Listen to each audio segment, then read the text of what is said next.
la prod. Hello tout le monde, j'espère que vous allez bien, ça enregistre bien, oui c'est bon, ça enregistre. Bon, alors, épisode 3 films préférés avec Absolute VHS. Vous allez voir que l'épisode commence différemment que d'habitude, puisque on commence directement avec les 3 films préférés. Alors, ce qui est pas normal de base, mais ce qui est normal dans la situation dans laquelle nous avons enregistré l'épisode. En effet, nous avons enregistré l'épisode en octobre 2025. En octobre 2025, j'avais un problème avec mon opérateur internet. Je n'avais plus de wifi. Et donc, ça a été un enregistrement en enfer. Carrément.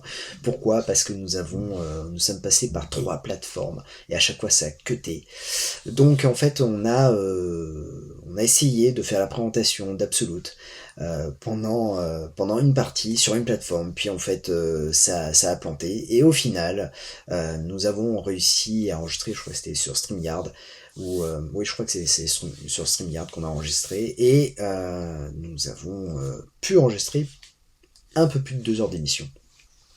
Donc voilà, donc on a parlé de plein de films, vous allez voir, c'est vraiment un épisode auquel je tiens, puisqu'on a parlé des films des années 80, 90, des films d'arts martiaux, sont revenus dans les années Vidéo Club, et juste pour ça en fait, ça fait partie des épisodes voilà, auxquels je tiens énormément.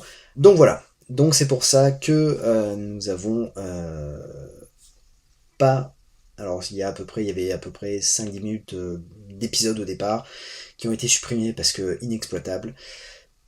Et nous commençons directement avec les 3 films d'arts martiaux préférés d'Absolute. Vous retrouverez tous les liens dans la description. Où est-ce que vous pouvez retrouver Absolute ? Et bien évidemment, vous pouvez retrouver Absolute et Retroido dans le live que nous avons fait. C'est les films d'arts martiaux qui sont arrivés l'année de notre naissance. Voilà.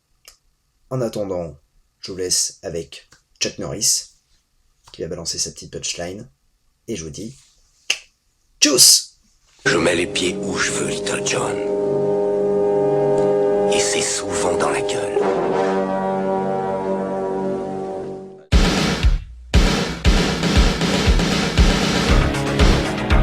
Je connais le kung-fu. Prouve-le-moi. 4ème 4. Le petit dragon accroche sa proie. Et avec sa queue, il frappe. Bien joué. Mais une brique ne rend jamais les coups.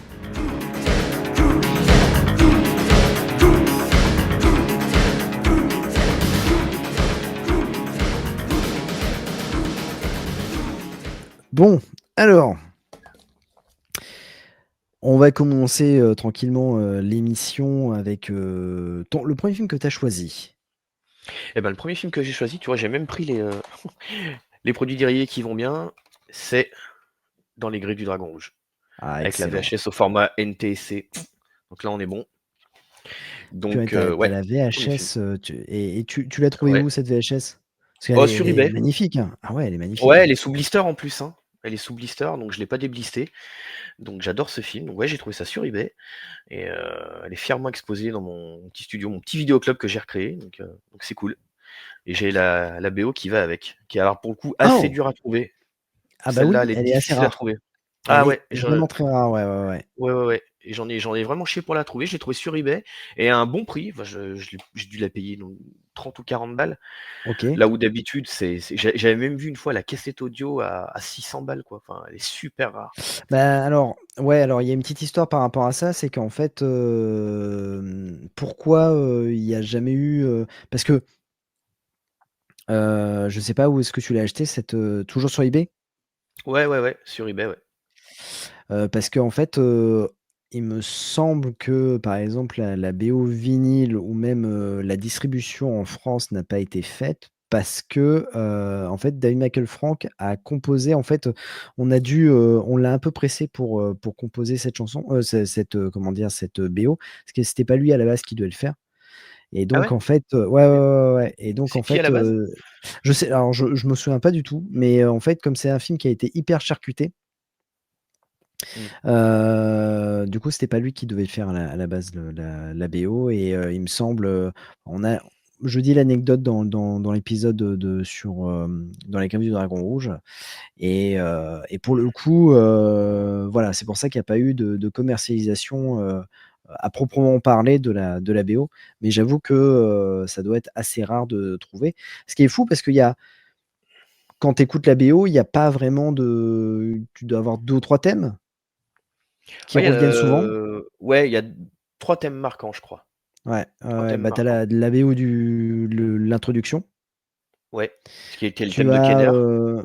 Kenner, tu as, aussi, un peu, la même mélodie mais en version Love Ouais, pour Minako. et puis, ouais et puis tu as, comment dire? Bah, tu as Save Minako et après tu as, la BO finale qui est aussi une sorte de mix avec le training, de Kenner, le training Ouais, et montage puis tu as aussi le thème de Yoshida.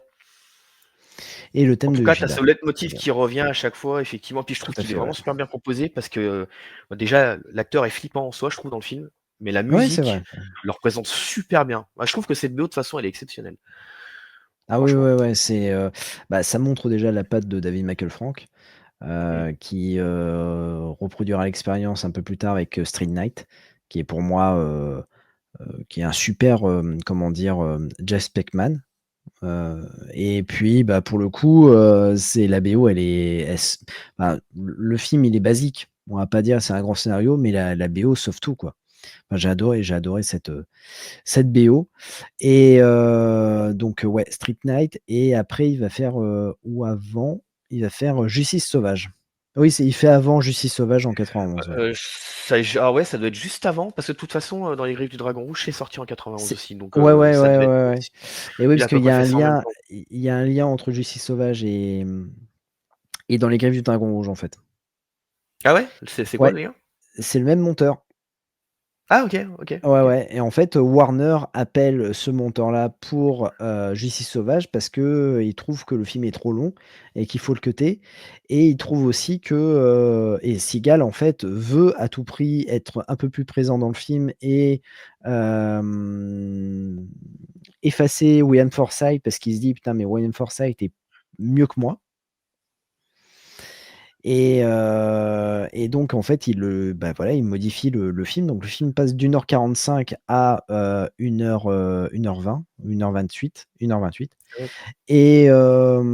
et pour Les Griffes du Dragon Rouge, c'est pareil, mais il y a des gros problèmes il y a des gros problèmes de montage et des gros problèmes de tournage et donc en fait, bah, ils savent pas quoi faire avec ce film et c'est pour ça qu'il est hyper réduit et qu'on parfois il y a des incohérences, on comprend pas tout, les scènes sont mélangées mais bref, on va en parler plus en profondeur. Est-ce que tu peux nous raconter l'histoire de ce film?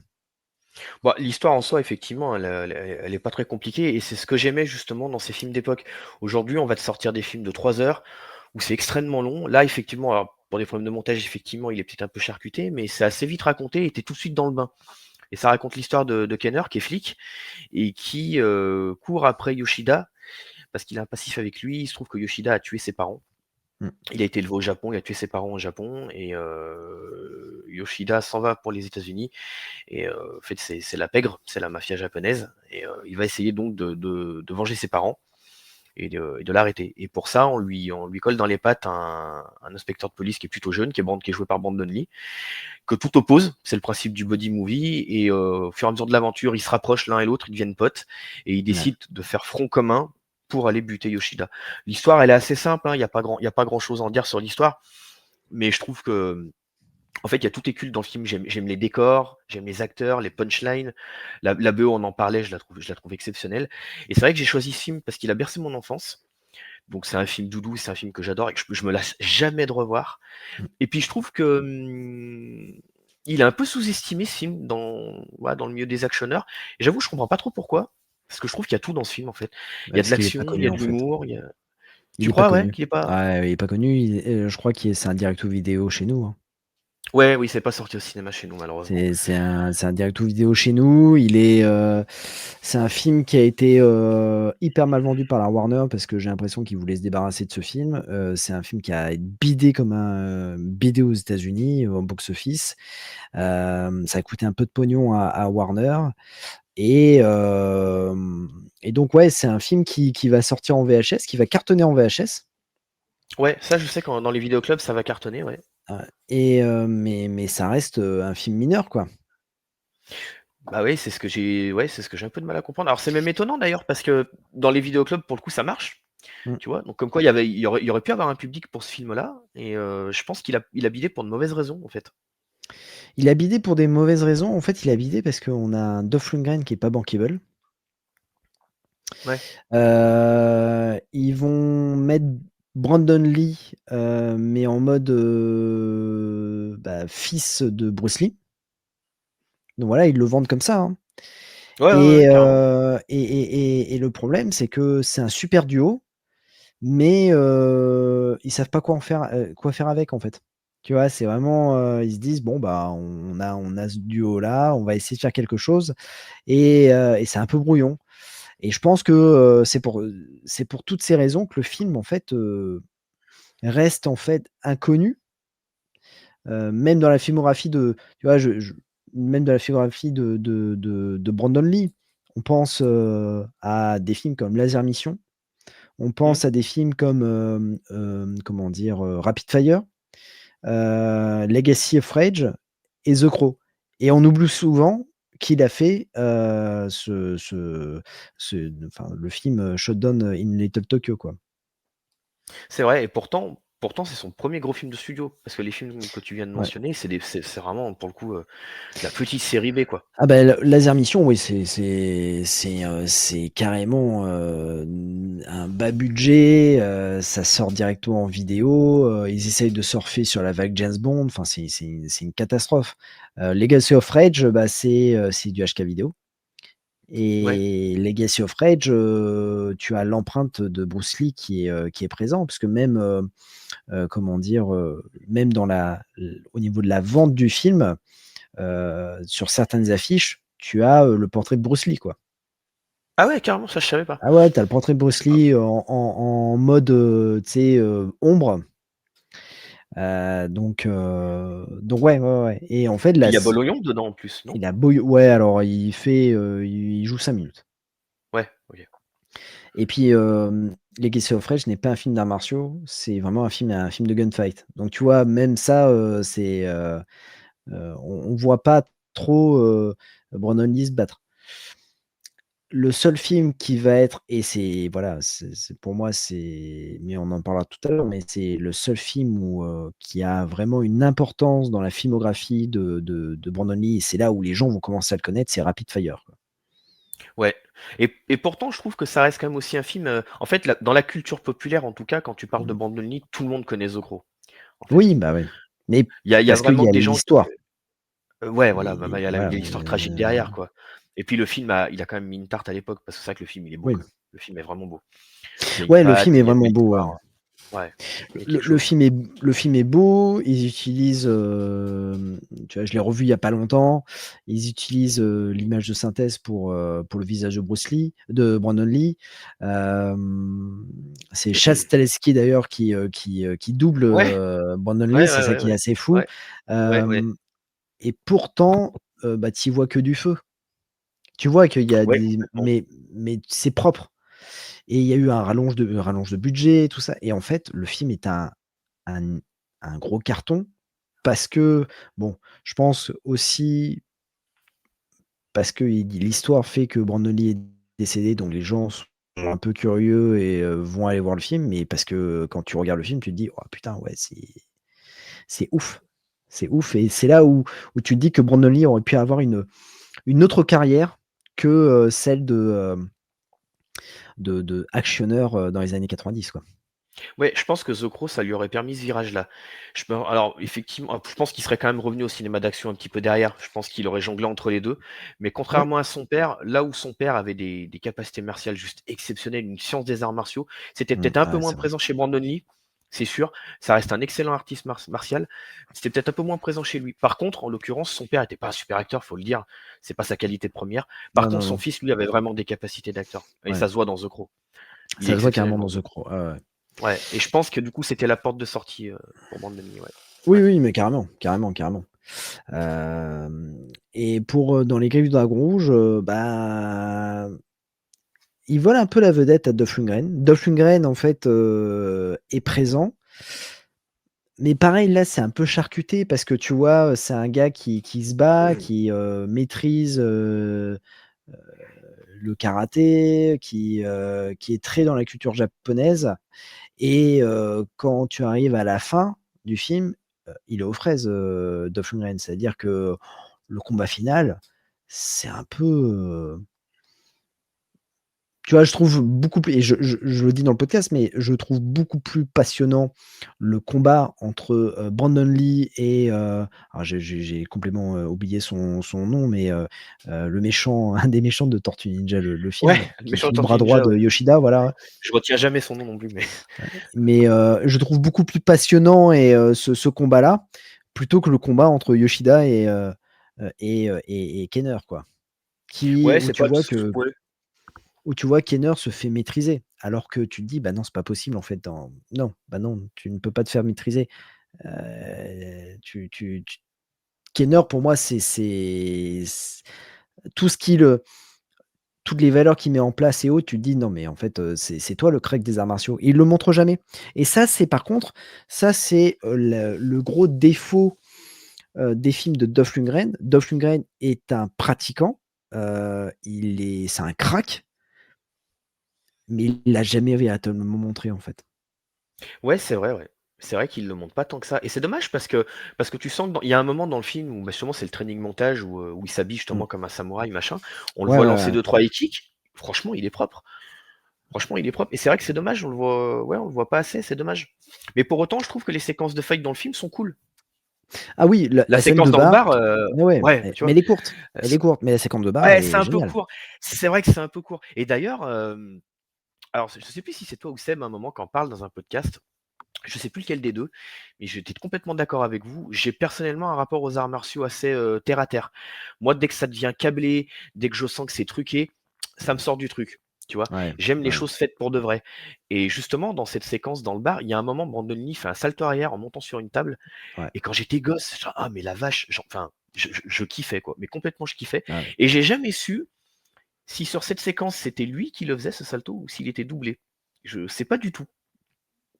Alors moi, je pense que Brandon Lee, il a rarement été doublé dans ces scènes de combat. Donc je pense que c'est lui qui fait cette scène. En plus, c'est un petit budget, hein, dans Les Griffes du Dragon Rouge. Donc en fait, je pense que c'est lui qui fait les scènes. Même Dolph Lundgren, hein, je pense qu'il est pas vraiment doublé. Ah si, si, Dolph Lundgren est doublé, pardon. Dolph Lundgren est énorme est doublé, notamment dans la scène dans les mains douches.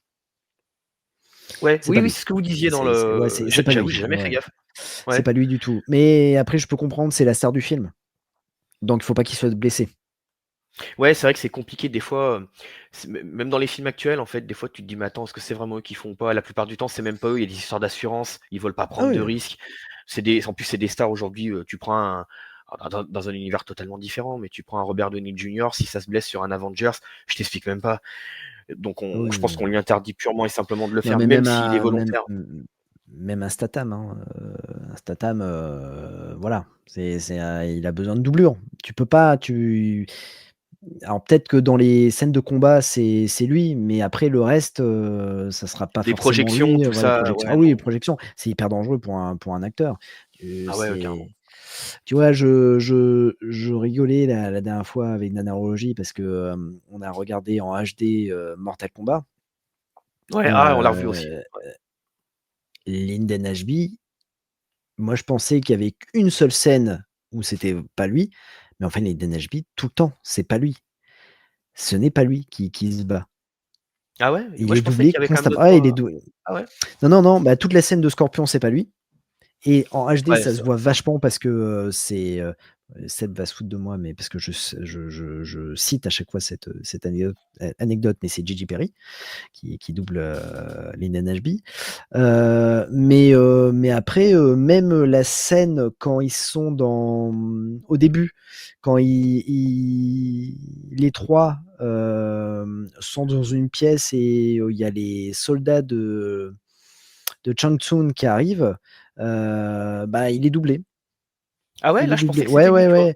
C'est Ouais, propre alors, ouais, ouais, c'est propre. Il y a des moments où c'est pas lui en fait. Il y a des moments où c'est d'accord. lui, mais des moments où c'est pas lui. Ouais. Ouais, après, c'est Et vrai que donc, Lyndon Ashby, ouais. c'était pas un artiste, il a fait un peu de Alors, taekwondo de ce que j'ai cru comprendre, mais c'est pas un ouais, artiste il a fait du martial. karaté, il est ceinture noire de karaté, il a fait du Ah quand taekwondo, même! ouais, ouais, ouais, mais tu sais que dans le film d'Albert Pune, Blast, il est revendiqué comme ancien champion de karaté, hein. Et quand tu vois Blast, bah c'est non, il se bat pas. Ouais. Donc, enfin, il se bat pas, il donne un coup de pied, mais quand tu vois le coup de pied qu'il donne, tu te dis oh merde, c'est une catastrophe, quoi. Ouais, ouais. Bah, c'est ouais. Et qu'est-ce que tu penses de la place de Minako dans le film? Ah, alors déjà, Tia Carrère dans le film, c'est mon crush. Ça l'a toujours été, ça l'est encore. Je trouve Ouais, qu'elle est c'est vrai, fabuleuse dedans, c'est vrai, c'est vrai. vraiment. Alors après, la place qu'elle a dans le film, elle a peut-être pas le rôle le plus pertinent effectivement. Ouais, C'est peut-être pas là où mais après c'est peut-être dû aussi à ce que tu expliquais au début, c'est que le film il a été ouais, c'est le effectivement côté, beaucoup ouais. coupé au montage. Et après je suis curieux parce que justement je viens de faire péter parce que du coup c'est pas sorti en France, Mmh. dans Les Griffes du Dragon Rouge. Mais par contre je sais que c'est sorti ailleurs et notamment en Allemagne je crois et je viens de faire péter justement le Mediabook et dedans il y Ouais, a le la version Blu-ray, longue. ouais. Ouais. Et Ah donc, ouais, comme ouais, moi je l'ai jamais vu, la version longue, je vais pouvoir comparer en plus, c'est un film que j'adore, donc je vais pouvoir comparer un petit peu mmh. ce qu'il y avait au début, à la base, quoi. Donc, est-ce qu'elle a un rôle plus développé, plus important? Je sais pas. Mais Mais en tout cas, ouais, mais c'est mon crush. il y a mais je te comprends totalement. Mais je vais rebondir sur un autre film qui a été cuté, et dont il existe une version, mais qui est jamais sortie en Blu-ray ou même en DVD. Elle est juste sortie à la télé. C'est dans, Perfect Weapon, avec, Jess Peckman. Il y a une version, beaucoup plus longue, quoi. Et nous, quand le film est sorti, il est sorti charcuté. Ah ouais, ouais. Donc, Ouais, du coup, ouais, ça, c'est souvent un problème, du coup, parce que du coup, ça raccourcit absolument tout. Enfin, ça court-circuite l'histoire. C'est un peu con. bah, ça peut être, parfois ça peut être bénéfique, mais parfois c'est aux fraises, quoi. Tu te dis: «Merde, c'est pas possible», tu vois? Dans Les Griffes du Dragon Rouge, moi, il y a une véritable frustration, pardon, puisque en fait, personnellement, je trouve que le film avait du potentiel. Il y a une BO de ouf, Ouais. mais moi je reste sur ma faim, quoi, parce que c'est hyper rapide et quand tu vois le film, il dure 1h20. Tu vois? C'est vraiment, Ouais, c'est vrai qu'il est rapide. Alors pour le coup, tu pas le temps de t'ennuyer. C'est clair que tu ah non, non, t'ennuies non, jamais. Tu à fond dedans. Moi, ça m'a jamais j'avoue que ces incohérences-là, alors peut-être que j'étais gamin aussi et puis que je suis tellement ouais. habitué, j'ai jamais trop prêté attention. Mais c'est vrai qu'une fois qu'il se termine, je me dis souvent: «Putain, j'en aurais bien repris une petite vingtaine de minutes de plus là quand même», tu vois? Ah, c'est ça. Mais tu vois, c'est Tu vois? ça, en fait, parce J'aurais que pas tu craché dessus, t'attaches tu vois? en fait, tu commences à t'attacher au personnage au moment où, en fait, le film s'arrête, quoi. Tu te dis: «Ah Ouais, putain, non, c'était mais vachement ouais. bien» et puis d'un seul coup, hop, ça s'arrête et bah, c'est un peu dommage, quoi. Donc Bah, ouais, c'est vrai que, ouais, il aurait fait une petite heure 40-45, j'aurais vraiment pas dit non, quoi, tu vois? Vraiment pas dit oui, non. En oui, plus, et je puis trouve que le bon, duo fonctionne, hein. ouais, alors le duo fonctionne, moi, c'est la relation entre Yoshida et Kenner parce que, on apprend que Yoshida a tué, les parents de Kenner, et que lui a blessé, en fait, Yoshida à l'œil. Mmh. Et au final, en fait, ils vont se retrouver, tous les 2 en disant, «Ah, je t'attendais, ah ta» mais moi, j'aurais préféré, tu vois, un gros truc, quoi, ou voilà, une vengeance qui se voit véritablement à l'écran. Parce que là, au final, on a un gars, Dolph Lundgren qui est bad guy et qui dit, bah, allez, qui en a un peu marre de la vie et qui veut, en fait, en finir avec les yakuza. Mais bon, Voilà, ça reste en suspens. Mais pour autant, attention, parce que je clash le film, et pour autant, j'adore, hein, j'adore dans les Griffes du Dragon Rouge, et j'adore le regarder. C'est vraiment, c'est un film que j'ai découvert au Gabon sur Cinéma Première, et quand je l'ai vu, je me suis dit, bah, c'est incroyable comme film. C'était vraiment super. Ah bah moi, franchement, c'est un de mes premiers coups de cœur. Parce que comme je t'expliquais en début de conversation, j'ai Mm, atterri dans tout ça via Bruce Lee et Van Damme, et donc mm. après il y a eu le reste. Et je me souviens que mon père à l'époque m'avait carrément enregistré parce que du coup en plus de ça, en plus d'aimer le cinéma, ça m'a fait aimer la musique de film. J'ai une Ouais, bien collection sûr. je dois avoir 500 CD de musique de film. Donc et ça a vraiment commencé avec ces morceaux-là. Sans spécialement savoir qui c'étaient les compositeurs, mais je me souviens donc de cette BO-là, il me l'avait mis sur cassette, il m'avait fait une petite compile en fait, c'était une mixtape. Il m'avait Ouais, bien mis sûr. la BO de Karate Tiger, Hold On to the Vision, je crois qu'il s'appelle le morceau. Ouais, J'avais ouais, du John ouais. Cafferty avec Rocky 4, j'avais tout ça quoi. Et ça m'a vraiment éduqué à ça. Et moi, le film m'a marqué aussi bien pour le film que pour la BO, vraiment. Et j'ai Mm. d'ailleurs été toujours curieux de savoir si, parce que j'ai jamais trouvé l'info finalement, si l'entente entre Dolph Lundgren et Brandon Lee s'ils étaient c'est devenu un peu potes, ou si au contraire ça passait pas du tout entre eux. Parce qu'il y a une vraie alchimie, je trouve. T'as vraiment l'impression qu'ils sont potes en fait. Et tu sais quoi? Malheureusement, en fait, quand tu cherches les informations, tu sais pratiquement rien sur le film. On dirait que ça a Non, vraiment il y a été rien, un il y a rien. tournage secret, et personne ne veut en parler et tout ça, et je trouve ça véritablement dommage, mais on sait rien sur le film, en fait. Et c'est Non. pour ça aussi le statut de film, sous-coté, on l'a, c'est parce qu'en fait, on ne sait rien par rapport au film, et j'ai l'impression que tout le monde s'en fout, en fait. C'est dommage, Ouais, c'est vrai. parce que Bah ouais, c'est dommage, ouais. alors je vais je vais mettre un petit pavé dans la mare, mais moi j'aurais kiffé que, plutôt que de faire des reboots, de films qui n'en ont pas besoin, moi j'aurais adoré un reboot de ce film. Parce que, parce qu'il mérite d'être connu, et je pense que tu mets un bon cast, à l'intérieur, bah, ça peut fonctionner, quoi. Je sais pas si c'est une bonne idée parce que le film, je trouve que pour le coup, il est, et c'est ça d'ailleurs qui me plaît. Le cinéma d'aujourd'hui m'intéresse moins. Je suis cinéphile, je regarde énormément, comme je te Ouais. dis, ça m'a vraiment éduqué à tout ça, mais je trouve que depuis, ouais, pour être large, entre 5 et 10 ans, je trouve que le cinéma est moins intéressant, sauf exception, mais déjà, comme je te disais, je trouve que maintenant, on fait des films de 2h30, 3 heures, et c'est la norme. Je veux dire, à l'époque, tu avais des films qui duraient 3 heures. Mon coup de cœur absolu, c'est Braveheart, par exemple. Il est Oui, très long. bien sûr. J'adore Mmh. Titanic aussi, il est très long, il fait 3 heures, mais c'était quand même mineur, Ouais, il y en c'est avait sûr. peu. La Mmh. ligne verte aussi est longue, tout ça, mais c'était peu. Aujourd'hui, c'est presque la norme, et souvent, c'est 3 heures pour rien dire. C'est 3 heures où tu te fais chier. C'est mon avis perso, hein, mais c'est 3 heures où tu t'emmerdes, et ces films-là, Je suis effectivement, bah, d'accord. tu vois, ils étaient plus courts, plus condensés, et c'était l'époque qui voulait ça. Il s'était ancré, et ce film-là, pour le coup, il est ancré dans son époque. Certes, il est rapide, il passe très vite, mais tu t'emmerdes pas et tu te prends pas la tête, et en vrai, moi, ça me va, tu vois? Et ça me manque cruellement Je suis aujourd'hui. d'accord avec toi. Je suis Vraiment. d'accord avec toi. Maintenant, les films durent 3 heures, Ouais, et puis des fois pour rien. il y a, pour rien. Moi, je me souviens à l'époque, hein, dans les années 90, les films qui duraient 3 heures, c'était, Danse avec les loups, Ouais. Titanic, mais parce que c'était des films à gros budget. Enfin voilà, il y avait quelque chose, hein, aussi à raconter. Et en fait, tu disais: «Oui, d'accord, ça dure 3 heures, mais parce que, ça vaut le coup». Ah oui, oui. Hem Oui, oui. et c'est vrai que maintenant, quand tu as des films d'action, qui durent, 2 heures et demie, tu te dis: «Bah, pourquoi?» Tu vois? Enfin, je veux dire, c'est pas normal, quoi, quand tu as Fast and Furious, qui dure 2h45, tu fais: «Bon, Oui, est-ce que ça bah, les non». mérite? Mais même John Wick, tu vois, tu Ah prends ouais, ouais, ouais, le le 4, dernier, il est ouais, le dernier est fou. il est Le super long. dernier est, Alors super long. ça m'a pas dérangé, pour le coup, parce que Mmh. j'étais dedans et je trouvais qu'il y avait une photo de malade, il y a une ambiance de fou, Ah ouais. puis les Ouais, ouais, séquences ouais, d'action, ouais. Castiel, putain, c'est du haut niveau quand même. Mais est-ce que pour autant, vu ce que ça raconte, est-ce que ça mérite de faire près de 3 heures? Franchement, je suis pas sûr. Non. Je pense qu'on aurait pu raconter la même chose en 2 heures, vraiment, hein. Je suis pas sûr que ça Ah mérite oui, de non, mais faire même 3 heures John largement, Wick. enfin, tu vois, en 1h45, c'était, et même ils auraient pu Ah faire oui, 1h45 en 2 parties, quoi, tu vois? Oui, oui, Mais, ça comme ils ont raconte pas l'habitude de grand-chose. faire, tu vois? Ouais, ouais. Et ces Donc, films-là, à l'époque, tu vois, les films dont on parle actuellement, c'est vrai que ça durait pas si longtemps et ouais, il y avait peut-être moins d'histoire, moins de scénario. Puis en même temps, honnêtement, quand je vais chercher dans les griffes du Dragon Rouge, je cherche pas à regarder Inception, hein. En fait, c'est cool, justement, c'est cool. En fait, c'est une histoire simple, c'est un mmh, buddy movie. Il y a de la complicité, il y a des punchlines, il y a de l'humour, il y a de l'action.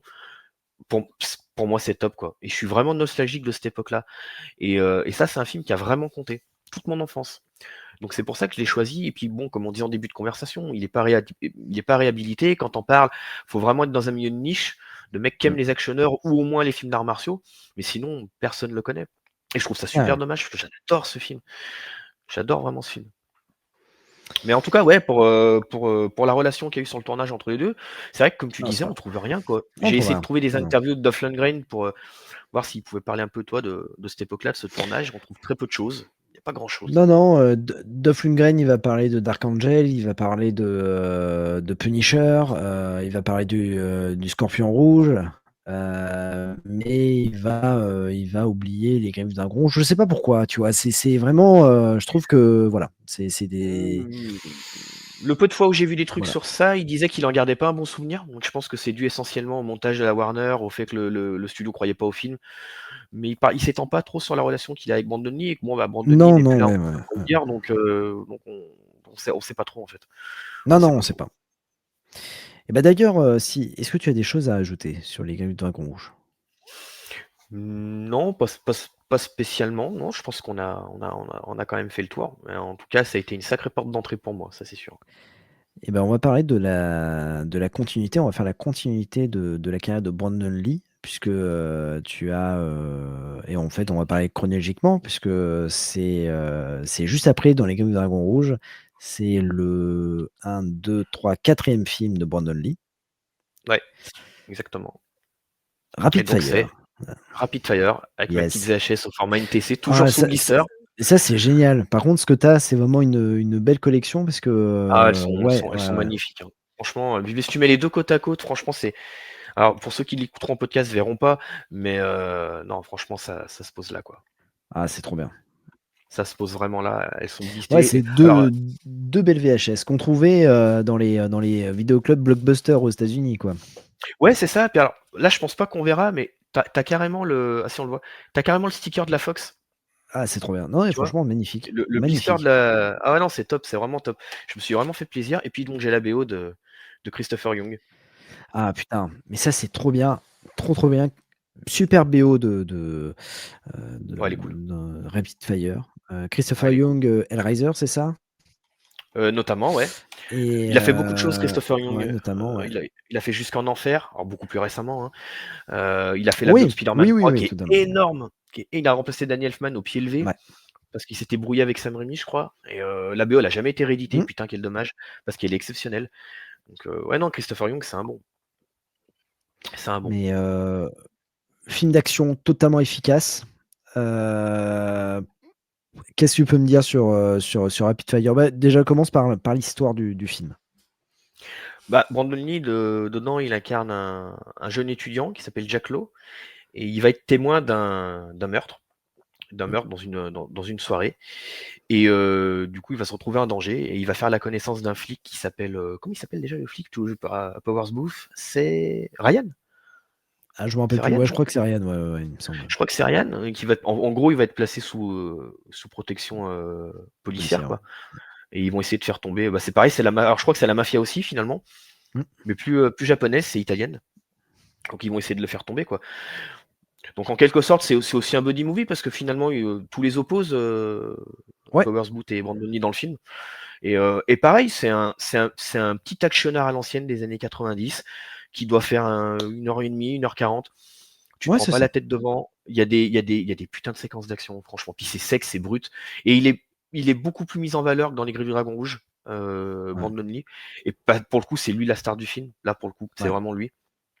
Donc, je pense par exemple à la séquence de la deuxième séquence de fight dans l'appartement. Elle est énorme. Ah, Où il quand il balance est un moment là. il sort de la douche?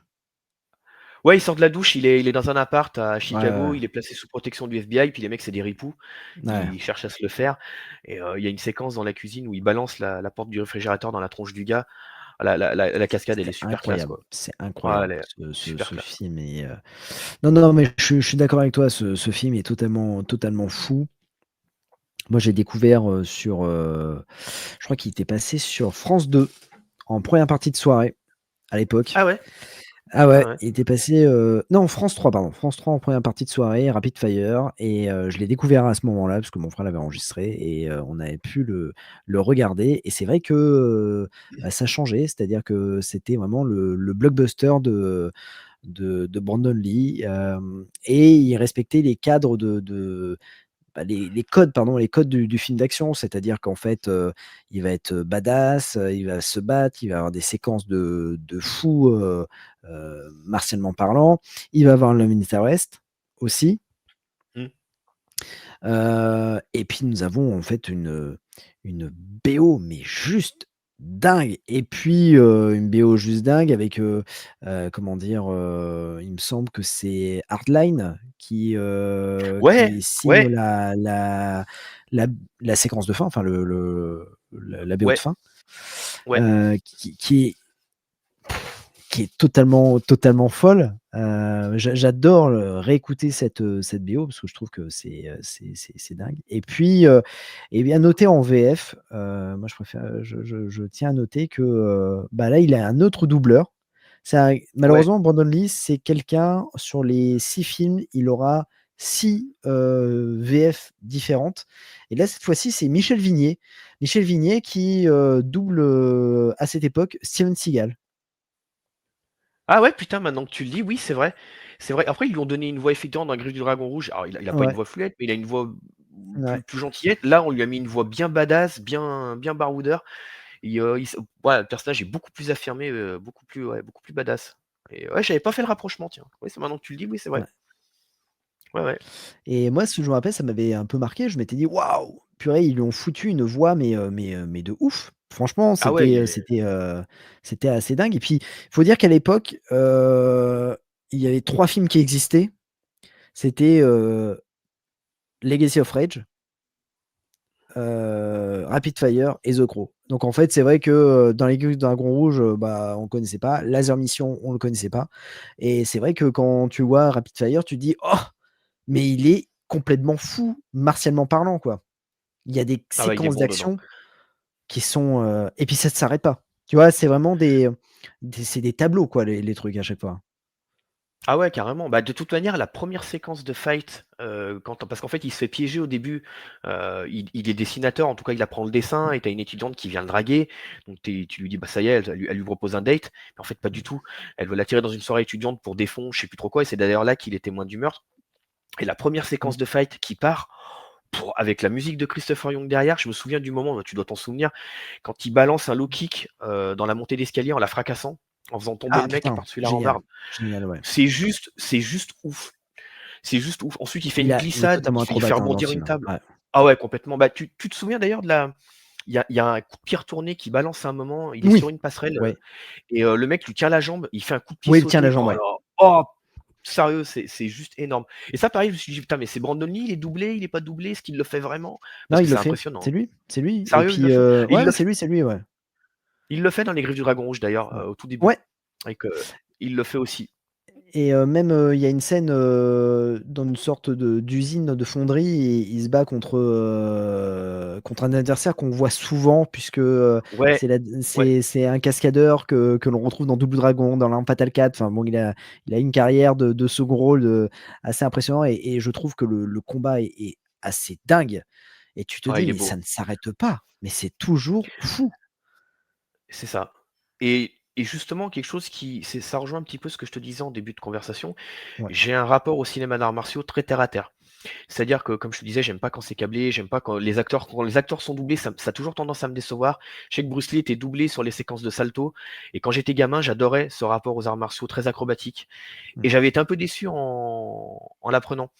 Et un truc qui me choque dans ces films qu'on est en train d'étudier, Ouais. c'est la manière dont c'est filmé. Et justement, c'est super propre. La caméra bouge pas. Je veux dire, elle accompagne au mieux l'action, mais elle bouge pas. Aujourd'hui, tu regardes un film, on en avait déjà parlé, je crois, en off, mais tu regardes un film comme Taken 3. Pour moi, c'est tout ce qu'il faut Ah pas faire ouais, dans un film d'action. C'est filmé en multi-axe, tu comprends rien. On a un acteur qui peut pas faire les cascades, donc on le double, donc on le filme de très près. mmh, C'est ultra coté, on comprend rien, c'est illisible.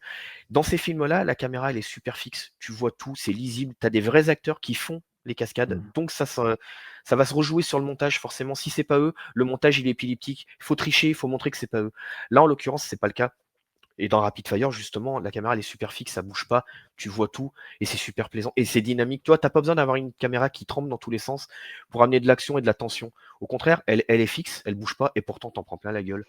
Et c'est ce que j'aime dans ces films-là. Alors, enlève-moi d'un doute, c'est Dwight H. Little qui Ouais, réalise Rapid Fire. Ouais, ouais, ouais. c'est ça.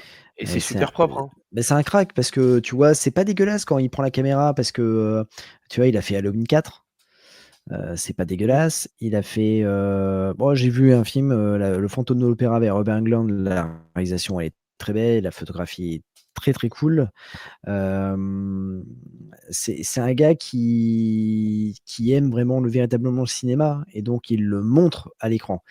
Tu me montres, tu me parles de Tekken 3, regarde qui est derrière la caméra. Le 3, c'est qui? Le C'était premier, un c'était bon Pierre film Morel? de.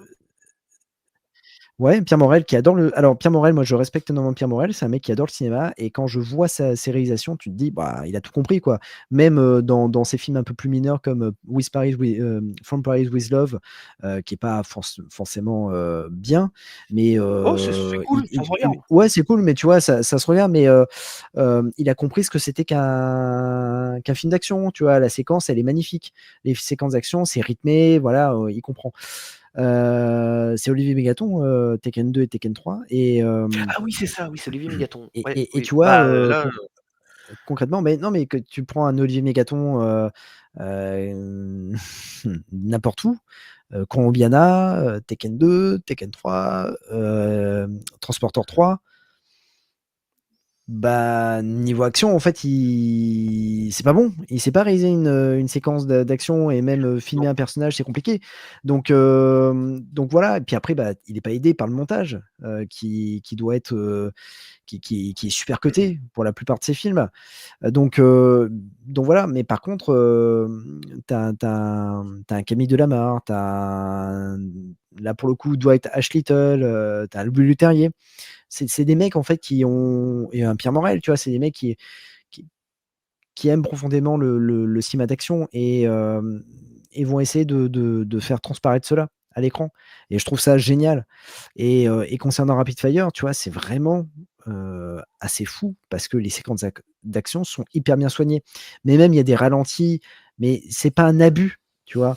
Parce que ce qui est fou, c'est qu'on est dans les années 90, et on va en parler après dans le film d'après. Mais on est dans les années 90, il y a énormément de ralentis sur des séquences de combat. Tu vois, par Ouais, exemple, tu et ça prends Perfect Weapon, tu as des séquences de ralenti où tu dis: «Ah ouais, on n'avait pas forcément besoin de ça, quoi». non, et là, pour le coup, je trouve qu'il y a rien qui fait kitsch. Et même l'intro, si tu te souviens de l'intro, on voit Brandon Lee sur un fond noir qui s'entraîne au ralenti, Oui, et il est un peu dédoublé, tu sais, je sais pas comment expliquer ça, ouais, mais ouais, ouais, ouais, c'est ouais, limite un ouais. peu poétique, c'est très gracieux, c'est super joli. Et non, ça fait pas du tout. En fait, je trouve que certes, le film, il est ancré dans les années 90, c'est sûr, on voit que c'est un film des années 90, mais pour autant, je sais pas si tu partageras mon avis, je trouve que ça n'a pas pris une ride, pour autant. C'est pas un film que tu vois, tu fais, oh putain, ça a pris une pelle quand même. C'est pas cheap. Je trouve pas. Ah ben Rapid Fire, ça fait partie des films qui n'ont pas pris de ride, tu vois? Je trouve que, il est très efficace, encore une fois. Ouais, ah ouais. En termes de combat, en termes de plan, tu te dis: «Ah ouais, franchement, c'est plutôt soigné, une belle photo». Hem, donc pour moi, c'est toujours aussi cool, tu vois? Ça a pas pris un coup de vieux où quand tu le regardes, tu fais: «Ah ouais, d'accord, c'est un peu dommage». Non, non, c'est toujours un grand plaisir de voir Rapid Fire. Ah C'est complètement. un grand film, c'est un grand film, hein. Ah ouais, je suis d'accord avec toi. Et puis moi, j'en remets une couche sur Dans les Griffes du Dragon Rouge, mais c'est pareil. Bien que ce soit un film des années 90 et ancré dans son époque, Mmh. via la BO, parce que bon, elle a un côté typé rock, hein, la BO quand même un petit peu rock FM, on est un peu là-dedans, je trouve quand même. Ah! Il y a la guitare électrique qui est très mise en avant, donc c'est ce qui fonctionnait dans les fin 80, début 90. Donc certes, c'est des films de leur époque, mais je trouve que pour autant, ça a pas pris une pelle. T'as des films des fois que tu revois dans les années 2000, par exemple, ça a extrêmement mal vieilli, parce qu'il y a énormément de CGI derrière, et ça prend une pelle. Tu prends tous les films des années 80-90 où les effets spéciaux étaient vraiment mineurs et pour le coup vraiment bien utilisés parce que Oui, c'était au oui, bien service de sûr, je comprends. l'histoire. Ça a pas pris une ride. Tu prends les Tortues Ninja que vous avez traité, je crois, dans votre podcast. Il me semble que vous avez traité ça dans votre podcast. Ouais, on Je trouve que c'est a pareil, traité ça. le premier Tortue. Ah, j'adore, pareil, j'adore. Et je trouve que, oui, pareil, c'est un film de son époque, mais je trouve que ça a pas pris une pelle pour autant. Tu vois, je trouve que c'est des films qui n'ont pas vieilli. Parce que tu regardes, j'étais retombé il y a longtemps, par exemple, sur. Alors, c'est pas des arts martiaux, mais tu prends iRobot avec Will Smith. Oh putain, la vache, Ouais. c'est dur à regarder, hein. Et pourtant, Ah c'est ouais, c'est mais beaucoup plus récent. Donc, tous ces films-là où il y avait très peu d'effets spéciaux ont extrêmement bien vieilli. Tu prends la trilogie Retour à le futur, il n'y a rien acheté. Il n'y a ouais. rien acheté. Elle est parfaite. Et pourtant, il y a un peu d'effets spéciaux, mais très très peu. Très très peu. Et c'est au service de l'histoire surtout. Et Bah, là, dans surtout ces que films-là, il n'y en avait c'est pas du malin. tout. En fait, on a Ouais, perdu concrètement au cinéma et on a perdu ce côté malin, tu vois, ce côté ouais. artisan. On l'a Fait perdu. main, ouais. Fait main. Complètement. On l'a Et totalement perdu. On le retrouve et je vais te dire, hein, et là, je vais, tu vois, Guillaume Perret, on le retrouve, ce côté artisanal, on va le retrouver dans Balles perdues. alors, je Je les ai sais pas pas vus si tu encore. les as vus? Non, Non, pas encore, mais il faut que je me les fasse, ouais. qui est ouais, ouais et on retrouve ce côté, artisanal des années 90, on le retrouve dans ces films-là et c'est des films qui, dans 10 ans, sont toujours aussi efficaces. Ouais, ouais, sûrement, sûrement, et ça m'étonne pas. Et c'est d'ailleurs, j'arrive pas trop à comprendre pourquoi d'ailleurs les studios hollywoodiens ne l'ont pas compris ça. Parce que toute la CGI, enfin la CGI, pardon, ça coûte un rein. Mais vraiment, ça coûte un rein. Et je pense que de faire les choses de manière un peu plus artisanale, comme les Tortues Ninja, par exemple, c'est des animatronics, Mmh. bah, ça a pas tant vieilli que ça, quoi. Et tous ces films-là, en fait, où il y a peu d'effets spéciaux, ça vieillit très bien. Là, tous, sans exception. Mmh. Par contre, tous les films qui ont surabusé des effets spéciaux, qui ont 10, 20 ans, ça a déjà mal vieilli. Et j'arrive pas à comprendre pourquoi ils font pas le rapprochement à un moment donné. T'as des films qui ont vraiment très mal vieilli et qui sont pour autant très récents. Mais parce Tu que vois, c'est un gain de temps, en fait, les effets tu spéciaux. crois que c'est un gain de temps, vraiment? Ah bah, oui, oui, c'est un gain de temps. C'est tu prends une équipe, spécialiste de l'animatronique, c'est compliqué, quoi. C'est un peu plus compliqué par rapport à un film, où, tu vas pas utiliser de maquette, tu vas directement construire la maison blanche, sur ordinateur et puis basta. Tu vois? C'est pas comme à l'époque Independence Day où la maison blanche, tu vois, c'était une maquette. Non, pas du tout. Là, tu as vraiment, maintenant, en fait, tout est fait, sur ordinateur, ils arrivent à tout corriger. Le sang, ils te le rajoutent, tu pas besoin d'acheter du sang. Ils vont te rajouter du sang numérique. Regarde, moi, ça m'avait choqué à l'époque, hein, Expendables, le premier, hein, mais le sang est numérique. Ouais, ça se Tu voit. vois? Et par contre, tu vois, ça se voit et en fait, c'est ce qui te sort un peu du film en disant: «Ah putain, c'est quand même dégueulasse, hein», Sur Expendables 2, ça m'avait quand même plu, parce que c'est vrai que les impacts de Oui, sens, ils sont énormes, surabusés, mmh, mais tu payes pour ça, en fait. mais tu D'ailleurs, c'est mon préféré des 3, tu vois, le oui, 2. mais tu as qui à la réal de Expendables 2? C'est pas Simon West? Eh bah, si et Simon West, c'est quand même, un réalisateur de films, d'action quoi et qui est pas dégueu, tu vois? C'est un moi j'aime bien Simon West, tu vois? Pourquoi? Parce que Les Ailes de l'enfer, mais je trouve Ouais, que c'est pas tu vois? ouais. C'est pas un minable à la réalisation. Non, non, non. Et le 3 aussi, hein, le 3 la réalisation elle est hyper soignée. Ouais, ouais, Hem, c'est tu vois? correct aussi. Mais tu sais, tu pas besoin de ça, tu vois des fois tu des fois des podcasts, les mecs, ils comparent toujours ces films-là comme étant des navets, des machins. Alors forcément, si Ouais, tu compares ces films-là à des Martin Scorsese et compagnie, ce genre de réalisateurs, en fait, c'est 2 catégories totalement différentes et ça se compare pas. Mais ouais, pour autant, dans ces petits films-là, dans ces actionneurs ou ces petites séries B blockbusterisées d'époque, il y a quand même des vrais faiseurs. Tu prends Peter Hyams, par exemple, tu prends la réal de Time Cop, c'est loin d'être dégueu, je m'excuse bien, mais le plan d'intro où tu les soldats de la sécession, je crois, qui ouais, sont arrêtés par le mec qui a les Uzi, bah, il y a une super photo, c'est super propre. Alors Peter Hyams, c'est pas Scorsese, c'est clair, mais pour autant c'est propre, c'est beau. Il y avait mais quand même c'est bien. il y avait vraiment des mecs qui savaient tenir une caméra et pourtant c'était pas des Mais films à gros budget, c'était pas, tu vois? mais Time Cop, c'est vachement bien. Time Cop, Ah c'est hyper carrément. bien réalisé, mais c'est hyper bien réalisé. Peter Hyams, c'est un bon faiseur, tu vois. C'est un gars qui sait ce que c'est qu'une caméra et qui adore filmer, qui adore le cinéma. Et son fils, c'est pareil. Ouais, Quand John Hyams, il te sort Universal Soldier 4, tu te dis: «Le mec est complètement fou». Donc et oui. ouais, tu vois, c'est parce qu'il arrive à faire quelque chose, il arrive un peu révolutionner un peu le film, d'action, tu vois? Il arrive à remonter le niveau d'Universal Soldier et tu te dis: «Ah putain, ouais, il a réussi à faire ça. OK». et tu te dis, bah, j'aurais préféré voir un 5. Malheureusement, le 4 n'a pas forcément fonctionné, mais j'aurais kiffé voir un 5 avec Scott Adkins, tu vois? Parce que le Alors mec a c'est compris, quoi. ouais, ouais, ouais, alors tu vois, pour le coup, ces Universal Soldier là, je les ai pas encore vus, il faut que je me les fasse. Ouais. Mais c'est Bah, marrant que tu tu parles de ouais, oui, vas-y, je t'en prie, hein. tu vas alors, le 1, c'est le 1 reste le 1, tu vois? Enfin, Ouais, ouais, franchement, je voilà, pense, hein. voilà. Le 1 reste le 1. Le 2, c'est un mauvais film. C'est un très mauvais film, c'est un téléfilm allemand, le 2 pour moi. C'est un film, Ouais, qui du peu que est j'en ai vu sur YouTube, ouais, bah, c'est en chaud, hein. fait, c'est malheureusement, Van Damme n'a jamais signé de suite. Il aurait pu signer une suite à Bloodsport, il aurait pu signer une suite à Kickboxer, il aurait pu signer une suite à Time Cop et au final, bah, en fait, il signe la suite de Universal Soldier parce qu'il se dit: «Bah, c'est le film qui a cartonné.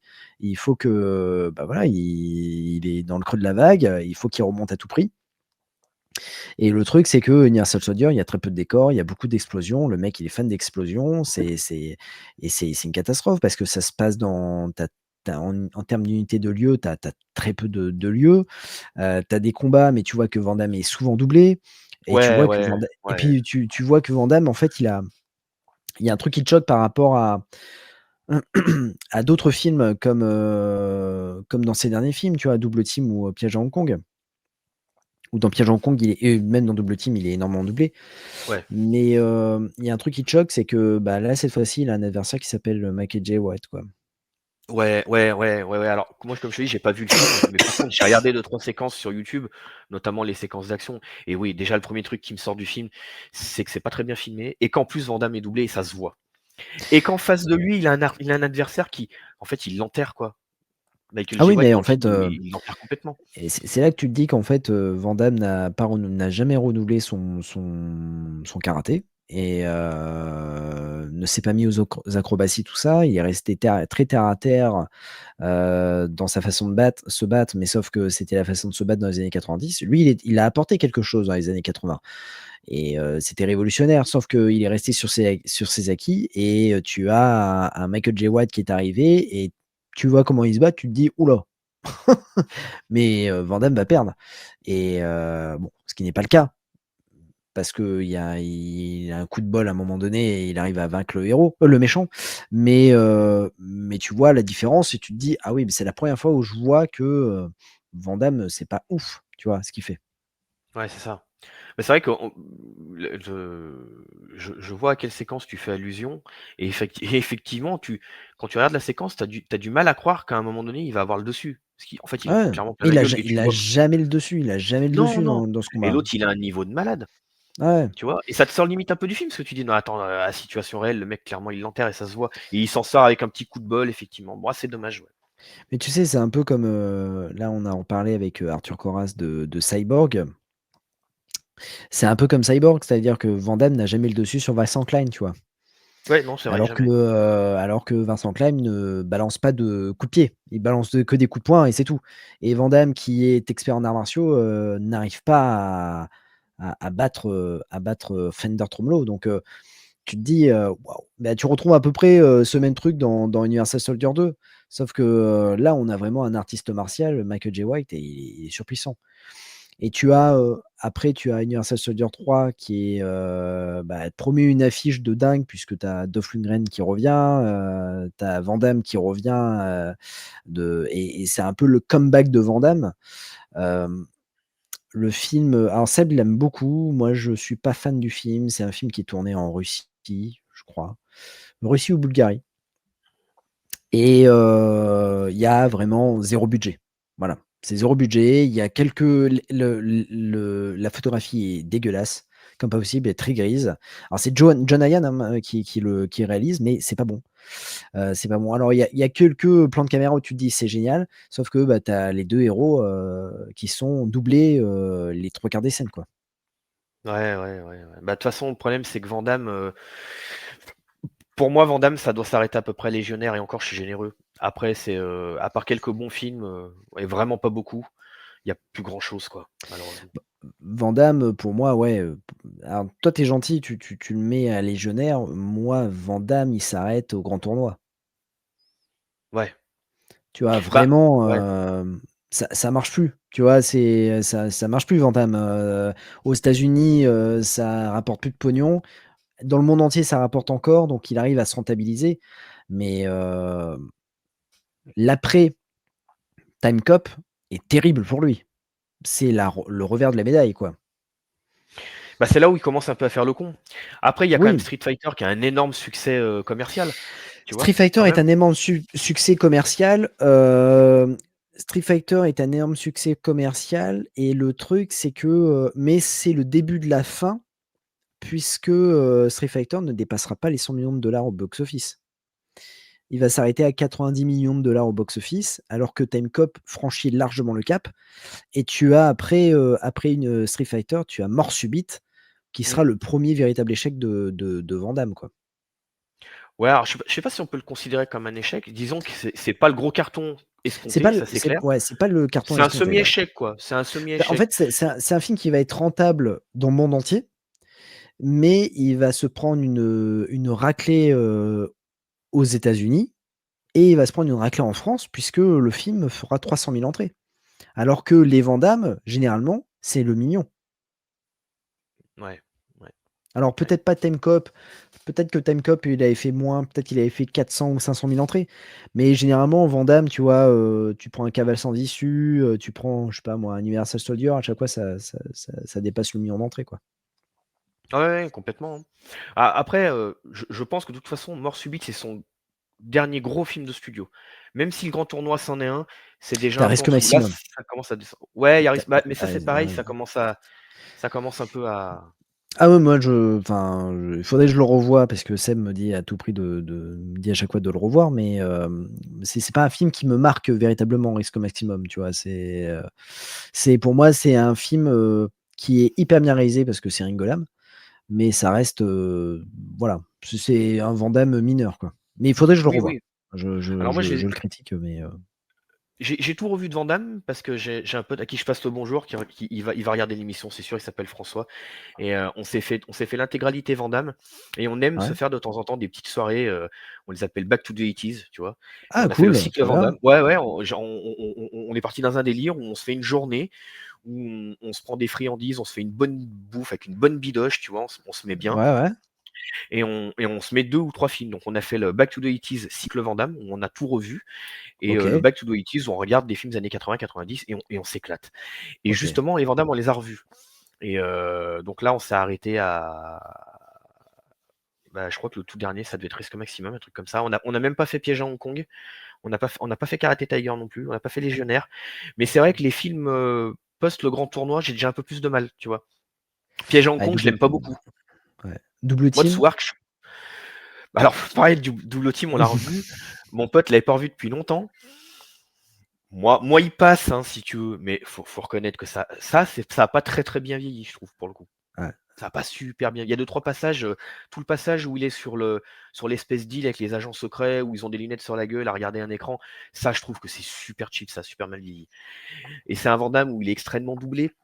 Je trouve que de soir, ça part dans tous les sens. Moi, c'est pas un cinéaste que j'apprécie plus que ça. Ouais, c'est Euh, compliqué de suivre, quand même. ouais, Ouais. Piège à Hong Kong, c'est pareil, ça part dans tous les sens. Je préfère Ringo Lam, tu vois. Je Ah préfère oui, Risque ah mais Maximum. Ringolam, ouais. Revois-le, tu vois, Risque Maximum. J'ai un petit souci avec le début du film. Pour le coup, je trouve que il est vraiment ancré dans son époque, mais pour le mauvais côté du terme, tu vois. Ils ont des costumes très carrés à la Christophe de Ouais, Chavannes, avec des coups bien ouais, c'est vrai. franchouillardes, bien. Ouais. Le début est un peu compliqué. Par contre, à partir du moment où il arrive au stage, le film est énorme. Il y a une séquence de fight dans un sauna ou un truc comme ça. Ah oui, oui, avec le méchant Oh, de Bloodsport 4. ouais, oui, oui, oui, oui. Et elle est énorme cette séquence. Et Van Damme, il a une plastique dans le film là. Il est, Ouais, pff, ouais. il est, il est, il Non, est, mais il il est est au à taquet, son quoi. prime. Il est à son prime. Ah, il Il est est à son prime. complètement. Et le film, je trouve que il est Risque Maximum. Moi, j'aime beaucoup. En vrai, j'aime beaucoup. De Ringolam, j'ai adoré avec Van Damme, hein, mais j'ai adoré In Hell. Ouais, alors voilà, post 2000, celui-là, c'est l'un des seuls à sauver, je pense. Avec C'est JCVD, même, quoi. ouais, et puis en plus, avec une belle édition de Metropolitan et bourré de bonus. Ça, c'était quelque chose, ça. Parce que dans cette collection-là, moi, je me souviens, il y avait The Order, Ça qui était passe. pas. Ça passe. Mais c'est Oui, ça Sheldon passe, Lettich mais ça. pourtant, hein. Ouais, ouais, C'est ouais. ce Mais que je te t'as disais au Brian début, tu comprends Thompson. pas trop. Mais t'as Brian Thompson en méchant qui est doublé tout le film, quoi. C'est pas lui Ouais. qui se bat, quoi. Mais pour le coup, et Van Damme aussi se fait doubler, hein, notamment. Le combat final, Oui, oui, c'est oui. pas eux. Mais t'as, comment dire, In Hell qui est bien. Et puis bon, bah, après, t'as toute une catégorie où tu te dis, mais c'est une blague, quoi. C'est pas possible. Tu vois, genre les points d'impact, les ultimes menaces, tu te dis, ah ouais, là, il est tombé bien bas. Il est malheureusement tombé très très bas, le Coco. Mais bon. Et puis, mais le problème, c'est qu'en plus, il va jamais s'en relever, quoi. Et Ah pour ouais, tout non, un non, tas de bah, raisons. Pour tout oui, un oui. tas de raisons. Je pense qu'il a fait plein de conneries qui a fait que. Parce qu'ils l'ont tous eu, hein, le creux de la vague. Hein. Je veux dire, Stallone, à un moment, c'était mal barré. Hein. Stallone 80, bah, le creux de la vague, Stallone, il l'a eu juste après Judge Dredd. Puisqu'il s'était relevé de son premier creux, qui est post, comment dire, post Over the Top, Hmm. où c'est compliqué, où il enchaîne des bides, donc c'est voilà. Il revient avec Cliffhanger, où il reconnaît, enfin il rencontre de nouveau le succès. Il fait un Demolition Man qui fonctionne, mais c'est pas non plus le succès attendu, mais ça fonctionne. Il y a bonne critique et tout ça. Il y a l'expert qui cartonne. Et après, il fait Judge Dredd et à partir de là, bam, il retombe, vraiment dans le beat, quoi. Et Ouais. là, c'est une traversée du désert jusqu'à, bah, c'est facile, de 95 à 2006. Ouais, jusqu'à Rocky Balboa, quoi. Ah, Rocky Balboa qui revient, ouais, ouais, c'est ça. Ouais, ouais. Mais Schwarzy aussi, il l'a eu. En fait, ils l'ont tous eu, mais ils ont tous réussi à se relever plus ou moins. Et malheureusement, Van Damme, il n'y arrivera pas. Et je pense que la plus grosse raison à ça, c'est la cam. Hein. Je Oui, pense que c'est oui, ça qui l'a. mais Sa plus grosse erreur, elle est là, hein, à Van Damme. ouais, Sa plus ouais. grosse erreur. Mais tu ça, le fait qu'il ait refusé le contrat d'Universal, le fait que, il y a plein de choses, hein, qui font que Van Damme, c'est un peu planté, tu vois? Tu sais, c'est bête, mais je dis pas qu'il est blacklisté d'Hollywood, mais presque, hein, puisque en fait, Universal voulait l'avoir en tant que méchant dans A Fast and Furious quand même. Ouais, ouais. Bah, c'est Vin Diesel, Ouais, visiblement, qui a fait non, ouais, non. ouais, ouais. Vin Diesel, il a dit: «Non, hein, je veux pas» et c'est dommage parce j'aurais adoré Ah ouais. voir, Moi aussi. voilà. Ah oui, oui, oui. Mais il revient, tu vois? Il revient je crois qu'il refuse, pour Expendables, il devait jouer dans le premier Expendables, il refuse, mais il accepte dans le 2, hem et après il supplie Sly de faire une apparition dans le 3 et il dit: «Oui, mais en fait, ça peux jouer le frère jumeau, mais qui est gentil», tout ça. Il refera pas d'autres films parce que je pense que, Sylvester Stallone, il lui dit: «Bah, tiens, je te donne ta chance. Maintenant à toi de continuer» et en fait, tu vois qu'il ne rebondit pas. Il fait sa série Jean-Claude Van Johnson, produit, par, Ridley Scott. Amazon Prime, tu vois? Amazon Prime, techniquement qui laisse des saisons et des saisons pour des séries, qui ne servent à rien, il annule dès la première saison, quoi. Ouais.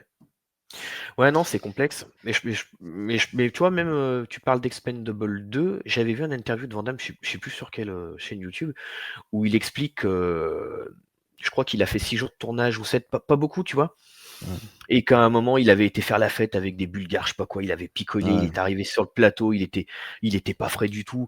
Et tu vois le combat final. Il y a un moment, Stallone, dans les bonus, il dit que le combat devait durer beaucoup plus longtemps Mmh. et que finalement, à la demande de Van Damme, ils ont fait quelque chose d'un peu plus expéditif, plus brut, plus direct. Moi, je pense que c'est surtout parce qu'il était pas en état de tourner, en vrai. Et il est certainement doublé à la fin, Et il est quoi. Ça doublé. se voit, Bah, en fait, ça se voit. quand tu vois le combat final d'Expendables 2, il y a un gros problème, hein, c'est que Ah ouais, la scène il est est pas beau, hein. répétée. La scène, du coup de pied de Van Damme est répétée 2 fois, mais c'est la même scène. Ouais, clairement, c'est le même coup. Et Donc puis il est voilà. de loin, dans l'ombre, tu Ouais vois. et puis il y a un problème tout le film, donc il se donne un look, certes, mais il y a ce côté lunettes de soleil où quand il retire ses lunettes, tu te dis: «Ouh là, il est bizarre Van Damme, quoi». Mais il a toujours ses lunettes de soleil pendant tout le film, quoi. Alors qu'il y a Ouais, c'est ça. il y a aucun rapport avec son personnage, quoi, au fond, on s'en fout. Non, non, non. Non, non, mais je pense que ça tient à ce que je t'expliquais il y a 3 minutes, c'est qu'apparemment, effectivement, il avait bringué, je sais pas quoi, donc il devait pas être bien Mmh. frais. Et puis, puis je pense que je sais pas s'il s'est vraiment sorti de cette addiction, de la drogue. Je sais pas. J'ai un Ouais, doute. ouais. Bah, en tout cas, une chose est sûre, c'est que bon, Ouais, Van Damme, je pense que le comeback est un peu mort. Et c'est dommage parce que bon, voilà, il avait comment dire, une belle carrière. Est-ce que tu as des choses à rajouter? Parce qu'on, bah, pour le coup, on va faire la passerelle avec un autre film, le troisième Ah film. Mais ouais, est-ce que tu as des on a choses un à, peu. est-ce que tu as des choses à rajouter sur Rapid Fire? Pas spécialement, si ce n'est que pour les personnes qui ne l'auraient pas vu, ainsi que dans Les Griffes du Dragon Rouge, pour le coup, la plupart des gens, comme je le disais, connaissent énormément The Crow, c'est vachement popularisé avec The Crow. Ouais. Penchez-vous sur ces 2 films-là. Si toutefois vous aimez les films d'arts martiaux ou plus largement les actionneurs, franchement, c'est 2 excellents actionneurs, il faut vraiment les voir. Voilà, faut les voir. Les Difficile 2. à trouver dans les Griffes du Dragon Rouge, mais à un prix, j'allais dire décent. Non, mais c'est vrai que pour un film des années 90, un film d'action, il est quand même, entre 10 et 15 € en DVD. Ouais, ouais. Rapid Fire, bon, vous le trouvez dans n'importe où, Vinted, dans les caches et tout ça, vous allez le trouver, à 1 € ou 2 et ça fait le taf et c'est vraiment une belle édition. J'aimerais bien avoir une édition Blu-ray. Alors je pense que, Fort, il oui. doit y avoir une édition Blu-ray, en import, probablement. Alors Hem, oui, sûrement. Après, c'est des films qui sont sortis à l'apport, hein, justement, ouais, moi, ouais, comme je te disais, j'ai acheté le Mediabook, justement, je vais le recevoir. Je sais ouais, qu'il existe celui de Rapid Fire aussi, ouais, mais s'il y a des éditeurs qui nous entendent, vraiment, pour le coup, que ce soit Rapid Fire ou dans Les Griffes Dragon Rouge, ça n'a pas été réédité en France et je ouais, milite à fond pour ça et d'ailleurs, bah, ce sera justement la transition après, mais je suis un gros fan des éditions VHS Box de chez ESC ouais, et ouais, j'aurais adoré qu'ils ressortent ces 2 films-là en VHS. Alors ça me paraît un peu compliqué parce que dans Les Griffes du Dragon Rouge, c'est la Warner, donc ça me ouais, paraît compliqué. Rapid Fire, pourquoi pas? Après tout, c'était la Fox, donc pourquoi pas? Mais voilà, c'est des films qui ont pas été réédités depuis 20 à 30 ans et je trouve que c'est dommage et ce serait bien qu'un éditeur s'y penche et j'aurais bien vu essayer, les oui, sortir, en oui. fait. Vu la gamme qu'ils proposent en VHS, on est pile dedans, quoi. Puis je pense qu'il y aura une Moi, demande. moi, je me souviens, ils avaient enchaîné pas mal de trucs à un moment donné, ESC, et moi, il y avait 2 films qu'ils avaient annoncés, et ça s'est pas fait. C'est Best of the Best 1 et 2, Ouais, en ouais, VHS box. Et là, je me ouais. suis dit: «Putain, ça aurait pu être, fou», parce que pareil, Best of the Best 2 a une version longue. Parce que c'est un film aussi qui a été un peu charcuté et j'aurais kiffé, revoir en Blu-ray ces films. Et pour avoir le Blu-ray, puisque en ce moment ils parlent énormément, ils font énormément de conventions parce qu'il y a un Best of the Best 5 qui est en préparation.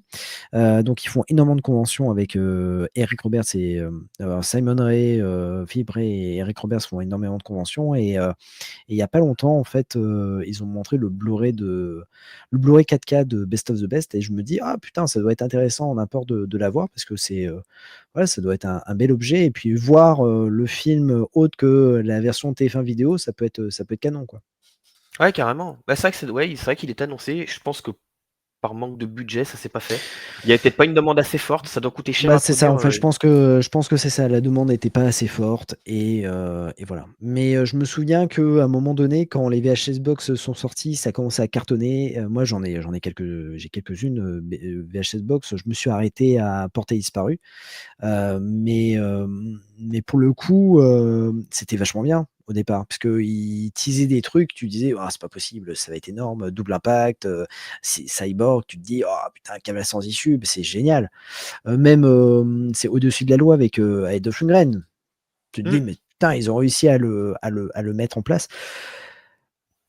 Malheureusement, ouais, après ils ont commencé à annoncer des trucs en disant: «Ouais, Best of the Best, ça vous tente, Bloodsport, ça vous tente» et en fait, Bloodsport, bah, ils ont réussi à le sortir, mais Best of the Best, non. Je crois que j'avais vu une news sur Perfect Weapon aussi, mais bon, écoute, peut-être un jour ça sortira, qui sait? Espérons, espérons.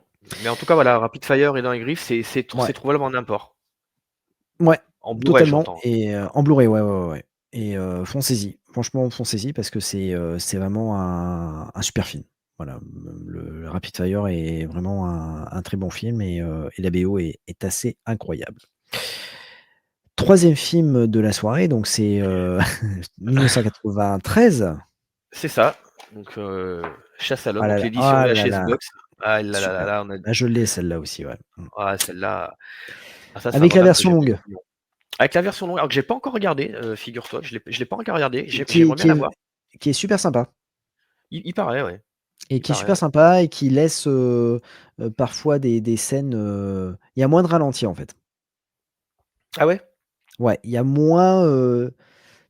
Alors, tu ressens la patte John Woo hein, encore, mais il y a beaucoup, beaucoup moins de ralenti que dans la version courte. Il prend un peu plus son temps, on va dire. D'accord. Ouais, il faudrait qu'un de ces Donc, 4, je la regarde, j'ai pas vu encore. J'ai pas vu. et puis même la relation entre le personnage de Chance et de la fille, ça fait vraiment. Enfin, ça crée des liens. Ah ouais? OK. Ouais, ouais, ouais. Oui, c'est vrai que là, Donc ils en ont c'est. pas tant que ça, ouais. Non, ouais, là, il y a un peu plus de liens, il y a un peu plus, comment dire, enfin, ils approfondissent un peu plus ces personnages. D'accord. Et donc, bah, pour le coup, de quoi parle Chasse à l'homme?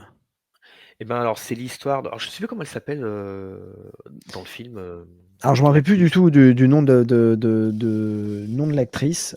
Je me rappelle juste qu'il s'appelle Chance Chance Boudreau, quoi. Boudreau, ouais. Chance Boudreau. Donc lui, c'est une sorte un peu de vagabond, on peut dire, voilà et Oui, c'est ça, ouais. c'est une sorte de vagabond au mulet, Surtout. voilà, surtout.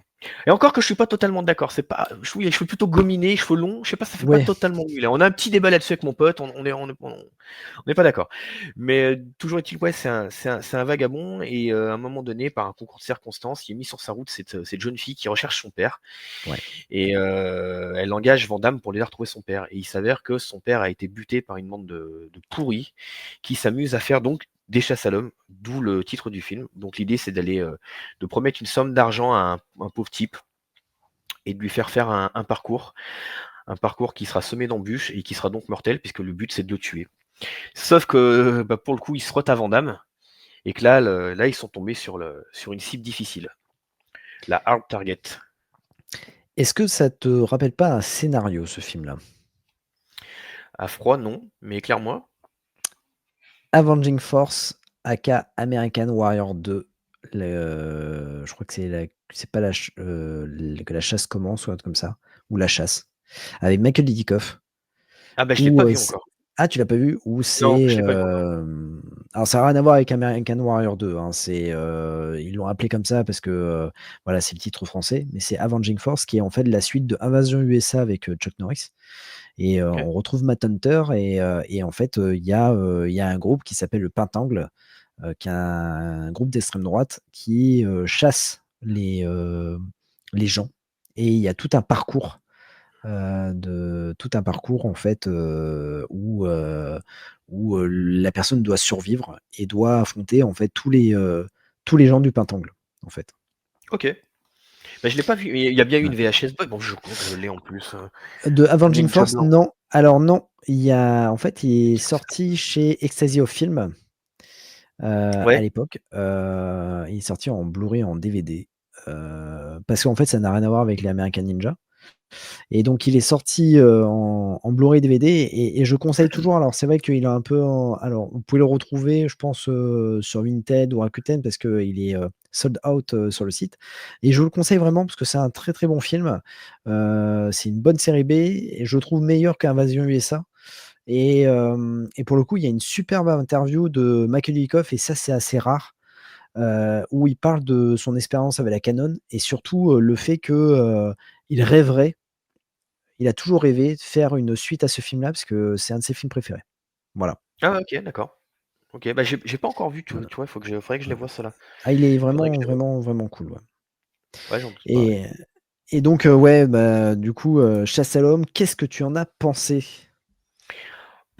Chasse à l'homme, je pense que c'est le plus beau film de Van Damme. C'est son plus gros film de studio et pour le coup, ça a rien d'étonnant, c'est quand même John Woo derrière et je pense que c'est Ouais, là où il a été le plus sublimé. Là où il est le plus beau dedans, en fait. Il est extrêmement gracieux dedans. Il est vachement stylisé. C'est un peu mmh, la patte de John Woo, hein. Tout ce qui touche est extrêmement stylisé, un cinéma ouais, très ouais, ouais. stylisé. Donc ouais, pour moi, c'est le plus grand film de studio de Van Damme. À tous les niveaux. Je trouve que les combats sont exceptionnels, le montage est cool, l'action elle est énorme, les gunfights sont mortels. Genre, la séquence de fin dans l'espèce d'entrepôt, Ah ouais, super. c'est vraiment du lourd. La fin où il est avec Lance Henriksen, où tu as toutes les flammes autour de lui, Et en Mm. plus, Lance Henriksen, je trouve que sa presta, elle est vraiment ouf. Tu Ouais. sens vraiment le mec vicieux, maniaque, mauvais, tu vois, Ok, méchant, mais ouais, ouais. gratuitement, quoi. Et ça donne un peu cette impression à la fin que c'est un peu le bien contre le mal, comme Mm. s'il affrontait un peu le Ouais, ouais, je diable. suis Enfin, d'accord. ça m'a toujours donné un peu cette impression. Et je trouve que dedans, Van Damme, il fait tomber le Marcel avec des muscles pas possibles. Ouais, je le trouve Moi, bien. j'adore la scène que j'adore dans ce film-là, c'est avec le bidon et quand il lève avec le pied le bidon et avec le fusil Ah à ouais, pompe ouais. et tu vois tout en ralenti et je me dis ah putain pas mal, ouais c'est Ouais, cool. non, ça le fait. Ça le fait. Et toi, pour autant, ouais, quand tu y réfléchis 2 minutes, c'est bidon. Je veux dire, tu tires avec un fusil à pompe à une main, je pense que tu t'arraches le bras. Ouais. Tu vois? Et c'était clairement de cette époque-là et en fait, on s'en fout parce que putain, le plan est comme tu dis, il est grave stylé. Et tout le film est Ouais. comme ça. Il y a un moment où je sais pas quand il arrive chez son oncle Douve, Mmh. il lui file son fusil et tu as un super joli plan où Van Damme saisit le fusil et il souffle sur le fusil en enlevant la poussière Ouais. et tu as un plan, sur la fenêtre avec une lumière qui rentre. C'est super joli. Le film, il est super beau en fait, il y a une photo de malade et je sais qu'avec mon pote, on affectionne beaucoup ce film. Et moi, c'est mon top 3, Chasse à l'homme. Là où lui, c'est son top 1, Ouais, ouais, bah, carrément. écoute écoute, comment dire? Van Damme, donc il y a la rétrocession à Hong Kong, John Woo, finit sa carrière hongkongaise avec un chef-d'œuvre qui est à toute épreuve, et Van Damme, adore les films HK. Il repère John Woo, il lui dit: «Putain, mais en fait, c'est lui qui va réaliser mon prochain film» et en fait, ça va être la plus grande déception de John Woo, c'est de voir qu'en fait, Van Damme est un connard et ça va être affreux. Le tournage va être horrible, parce que Van Damme va devenir, se sent, pousser des ailes et c'est la star et en fait, ça va être une catastrophe tout le long. Par contre, il y a un truc qui est assez fou et il se vengera un peu de John Woo, c'est-à-dire qu'en fait, la scène, la poursuite, à cheval, en fait, ça devait pas être une poursuite à cheval. Ah ouais? OK, Ça va être une poursuite en hors-board d'accord, je savais pas. et cette scène-là, tu la retrouves dans Volte-Face Ah oui, c'est vrai, ouais, c'est vrai. et en fait, c'est Van Damme qui a refusé parce qu'il voulait faire, du cheval et donc OK. en fait, voilà. Mais pour autant, même s'ils s'entendaient pas, ça se voit pas. Tu vois? Enfin, je veux dire, il y a des films où tu vois qu'en fait le réalisateur, bah, par exemple Piège à Hong Kong, tu vois que, Tsuyark, il veut se débarrasser de Van Damme, il veut se venger de ce qu'il lui a fait subir sur Double Team. Il lui dit: «Bah, tiens, je vais vraiment, tu vas voir Crevard, tu vas voir ton film, on va te ridiculiser». Là, je trouve quand même s'ils s'entendaient pas, je trouve que le film, Van Damme est sublimé. C'est-à-dire que, vraiment, c'est un mec, qui va, tous les coups qu'il donne, heu, c'est hyper bien chorégraphié, Ah ouais, hyper bien complètement. et tu te dis: «Purée», tu vois, c'est à ce moment-là, peut-être, j'ai envie de te dire, qu'il fait un peu évoluer son karaté, mais parce que je pense qu'il est hyper bien dirigé et il doit y avoir un super chorégraphe de combat Ouais, ouais, c'est vrai. En même et temps, encore une fois, c'est John Woo derrière, donc ouais ça rien d'étonnant. Ça rien et d'étonnant. puis les scènes de ralenti, par exemple, quand il est, ça fait très western quand, il est, comment dire, dans la ruelle et comment dire, tu as des mecs qui arrivent en moto qui veulent l'abattre. Heu, Tout est en ralenti, mais qu'est-ce que c'est bien fait! Qu'est-ce que c'est Ah bien ouais, réalisé! ouais, ouais, complètement. Et tu en as plein des séquences comme ça. Tu une séquence à un moment où le personnage de Randall, il cherche du feu pour son cigare Ouais. et tu as Van Damme qui lui allume une allumette et tu as un ralenti où les 2 se regardent. En fait, chaque plan est stylisé dans le film, c'est hallucinant et tu en as plein des passages comme ça dans le film. Mais, je la première apparition de Van Damme est Ah top. ouais, ouais. Quand, Ah ouais. comment dire, les deux regards se croisent, tu te dis: «Ah putain, ouais, Van Damme arrive. OK» Ouais, et tu complètement. vois, bizarrement, je crois que c'est le seul film où quand on voit arriver Van Damme, tu te dis: «Ouh putain, les méchants vont m'enfler». Ouais, j'avoue. Et Alors que d'ailleurs, c'est la pas première pareil, séquence de fight, ouais. elle est Ouais, ouais, la première séquence de fight, elle est ouf. Elle est ouf. ah ouais, ouais, complet. Elle t'annonce la couleur tout de suite, hein.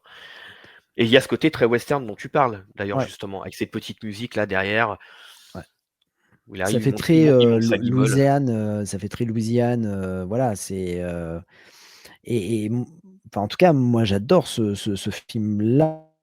Et je l'ai longtemps détesté, attention, hein. Je l'ai longtemps détesté. Je l'ai Ah ouais? vu, je crois que j'ai dû. Ouais, ouais, ouais, je l'ai dû le voir en 2001. Je l'avais loué au vidéoclub. Je l'avais vu. J'avais pas trouvé ça formidable. Et je l'ai redécouvert, en fait, via la VHS Box. Et je me suis dit, ah putain, mais en fait, non, il était vachement bien, en fait. Comment dire, Chasse à l'homme. Bon, après, tu grandis, tu vieillis, et tu te dis, ah bah ouais, parce que t'as vu plein d'autres films après, et tu te dis, ah ouais, non, en fait, il était quand même assez canon comme film. Et c'est vrai que, waouh, c'est assez impressionnant. C'est vraiment, puis même, c'est beau. Enfin, quand tu vois, tu te dis, purée, il y a plein de choses qui vont bien dans ce film-là. Les scènes de combat sont magnifiques. Le moindre petit plan, enfin, ce film-là, c'est vraiment le détail. Je pense que c'est Van Damme, il a jamais été aussi bien sublimé, tu vois. On parlait de Ringo Lam. Ringo Lam, avec Ringo Lam, on voit la noirceur de Van Damme. Ouais, c'est Avec vrai. John Woo, on voit la splendeur. Complètement. Complètement. Et Et c'est c'est ouais. Vas-y, je t'en prie, parce que ah non, sinon non, je vais mais déblatérer, mais non, mais non. ah non, mais je t'en prie, non, mais j'allais dire qu'en plus de ça, en 93, Van Damme, il est au sommet complet. Ouais. Mmh. C'est-à-dire qu'après, après Double Impact, on reste quand même sur des productions, assez légères. Tu vois? On Mmh. n'est pas encore sur des gros blockbusters. On est sur la période Delta Video. Après Double Impact, c'est d'ailleurs le film qui va le faire rentrer dans la cour des grands avec Universal Soldier. Et là, à Mmh. ce moment-là, ça y est, là, il est dans la cour des grands et il fait des films de studio. Et Chasse à l'homme, comme je le disais en début de conversation, c'est son plus gros. Et effectivement, c'est une grosse, grosse star à l'époque. Et je trouve que John Woo sait Mmh. filmer sa star dans ce film-là. Il sait le mettre en valeur. Et d'ailleurs, les méchants sont super bien mis en valeur. Et ça avait d'ailleurs causé des problèmes à Van Damme quand il va remonter le film. Il juge que la présence de Lance Henriksen est trop là et il va couper des scènes. Et, euh, et je pense que c'est une erreur une des premières erreurs de Van Damme. C'est que John Woo, effectivement, il va le chercher. C'est son premier film américain. Et John Woo aurait pu être reconnaissant envers Van Damme. Il aurait pu avoir une histoire d'amitié qui se lie derrière. Mmh. Et Mmh. c'est quelqu'un qu'il aurait pu reprendre en réal. Et c'est quelqu'un que John Woo aurait pu reprendre aussi, Van Damme, tu vois, le faire retourner, machin. Ah, Et à cause de son attitude de con, bah, il se ferme une porte, en fait. Et il le reprendra mais jamais, John Woo. mais Et tu ça aurait pu. vas mais oui, mais tu vas rire, mais en fait, ça donne une totale parallèle à Steven Seagal, dans Justice sauvage, quand, il voit que William Forsythe, est un peu mieux mis en valeur que lui, et il joue, beaucoup mieux, bah, il fait un retravail sur le montage, tu vois? Il va couper William Forsythe. Et pour le coup, la présence de William Forsythe est ridicule. Alors que, et pourtant, c'est John Flynn derrière la caméra, tu vois? C'est vraiment, enfin, c'est canon. Mais oui, Chasse à l'homme, il va être remonté, et c'est, Van Damme numéro 1. C'est, enfin, il faut que ça soit Van Damme qui pète tout. Et le Alors, méchant ne peut pas ouais. mieux jouer que Van Damme. Et putain, et pourtant, on sait que dans un film, quand le protagoniste, le méchant, est vraiment charismatique et qu'il apporte quelque chose, ça sublime la star et c'est logique. Et là, pour le coup, c'est ce qui se passe. Même s'il a été beaucoup coupé au montage, j'imagine, et que le film a été beaucoup remanié, je trouve que le méchant met énormément en vedette Van Damme. Et je trouve Ouais. que le contraste des deux dans le film fonctionne énormément. Et c'est con. Mais je pense que c'est l'une de ses premières erreurs. Parce Ouais. qu'après, bon, de l'ego trip, en fait, on l'excuse Tout en le monde soi, tout le ils en monde ont tous ouais, puis eu. ils ont tous eu, ouais. Ouais, tu vois, tout à l'heure, on parlait de Stallone et de Schwarzy. Je sais pas si tu seras d'accord avec moi. Je pense que sa décennie à Stallone, c'est les années 80. Là où Ouais. Schwarzy, c'est les 90s. Ouais, Voilà. ouais, totalement. Ah, je suis d'accord. On est là-dedans. Mais dans les deux cas, ils ont tous eu un ego trip. Stallone, je pense qu'en 85, 86, Il touche plus terre. ah ouais, il passe plus les portes, on est d'accord. Bah, Et en même il touche temps, plus terre. mais comment c'est possible autrement? Faut se mettre à leur place. Ce système à l'époque, il n'existe plus. Mmh. Je veux dire, à l'époque, on vendait un film sur un nom, on mettait en avant Ouais, une non. star. Il n'y avait pas internet, il n'y avait pas les réseaux sociaux. Si tu voulais voir ou savoir quelque chose de ta star, il fallait soit aller voir le film, soit le choper sur une émission de télé, potentiellement avoir le câble, personne l'avait. Donc tu savais rien en fait. Ces gens-là, ils étaient sublimés, c'était des légendes, des mythes, en fait, tu les approchais pas. Aujourd'hui, Mmh. Ah, tu vas sur Insta, tu as peut-être Dwayne Johnson qui va te mettre un message si tu as du bol. Je veux dire, ils sont ouais. accessibles entre guillemets. À l'époque, c'était pas le cas. C'était pas le cas, c'était des véritables stars. Donc à un moment, ouais, tu touches plus terre. Tu touches plus terre. Schwarzy, c'était pareil, et Van Damme, ça a pas loupé. Mais encore une fois, le gros problème de Van Damme, c'est au-delà de l'ego trip, c'est la coke. Et c'est Ah ce qui oui, va, et c'est ce qui va le descendre. Clairement, c'est ce qui va le descendre. là il commence tout doucement hein, dans ces périodes-là. Et Bah, il rencontre sa femme mais, déjà, Darcy Lapierre. ouais, Darcy Et c'est Lapierre. ça qui va le griller. Bah, non, mais c'est les pires années de Van Damme. Tu vois, c'est les pires années de Van Damme, et après, il va continuer, et il va être de plus en plus marqué niveau visage, parce que quand tu vois, par exemple, c'est tout con ce que je veux te dire, hein, mais quand tu le vois dans Universal Soldier 2, le mec a 38 ans Ouais. et il en paraît 45, tu vois? Ah Alors bon, bah, tu parles. il a toujours fait un peu vieux, Van Damme, c'est sûr. Mais il en fait 45 quoi dans Universal Soldier 2, parce qu'il est marqué au visage. Ah bah, tu parles. Sur le tournage de Street Fighter, bah, c'est une anecdote connue, mais il sifflait pour l'équivalent de 10 000 $ de coke par semaine. Et il tenait plus debout hein, pour Street Fighter en plus. Non, Hein. bah non, non, bah non, bah tu parles. Non, donc à un moment de, je pense qu'il s'est pas drogué très longtemps, en admettant qu'il a arrêté, c'est ce que je disais tout à l'heure, je suis Ouais, même pas sûr, mais en admettant qu'il a arrêté, je pense qu'il s'est pas drogué très longtemps, mais il a tellement été sale d'un coup, il s'est flingué. Et c'est d'ailleurs l'une des raisons pour laquelle sur les plateaux télé on se fout de sa gueule, parce que je pense qu'il y a plusieurs problèmes. Je pense qu'il y a déjà le fait qu'effectivement il a vécu aux États-Unis pendant très longtemps, donc je pense que au niveau de oui, ton après l'anglais, français, ouais, tu te ouais. mélanges un peu. Ma conjointe, elle a fait un master et c'est bien ce qu'elle m'expliquait. C'est une langue qui se réfléchit pas du tout pareil. Et effectivement, quand tu vis longtemps à l'étranger, tu perds un peu ton jargon. Donc je pense qu'il y a de ça. Tu rajoutes à ça la coke qu'il a pris pendant des années, qu'il a sûrement rendu bipolaire parce qu'il a été diagnostiqué Ouais, bipolaire en tout à fait. 99. Ouais, Et ça, exactement, je ouais. pense que c'est la cam, hein, faut pas rêver, hein, c'est la cam Ouais, qui l'a rendu comme ça. ouais. Donc tu fais le cocktail des deux. En fait, effectivement, du coup, il en perd ses mots, il est coqué, machin, et on, et on se fout de sa gueule, quoi. Et je trouve ça même d'ailleurs un peu con de toute cette période où on s'est foutu de sa gueule parce que quand tu regardes Van Damme dans les années fin 80, début 90, on parlait de Bruce Lee tout à l'heure, il y avait Bruce Lee et Van Damme, point. Dans les Ouais, magazines, ouais, les ouais, karaté ouais, Bushido, machin, Van Damme, il était comparé à Stallone et Schwarzy dans le milieu du cinéma, mais mmh, dans le milieu arts martiaux, c'était Bruce Lee et Van Damme. Il était mmh. clairement placé à ce niveau-là. Il y avait énormément de respect pour Van Damme. Ses capacités martiales étaient reconnues, on se foutait pas de sa gueule. Et dans les années 90, il y a eu son fameux Aware, machin.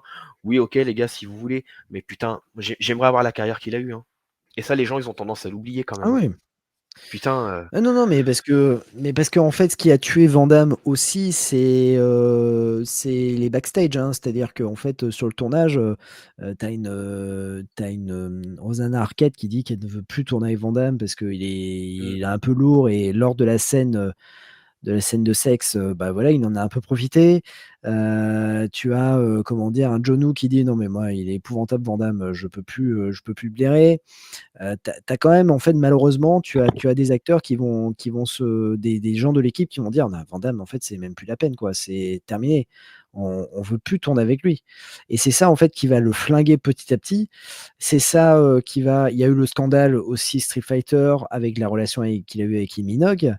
Enfin, il y a plein de trucs qui font que Van Damme, a eu,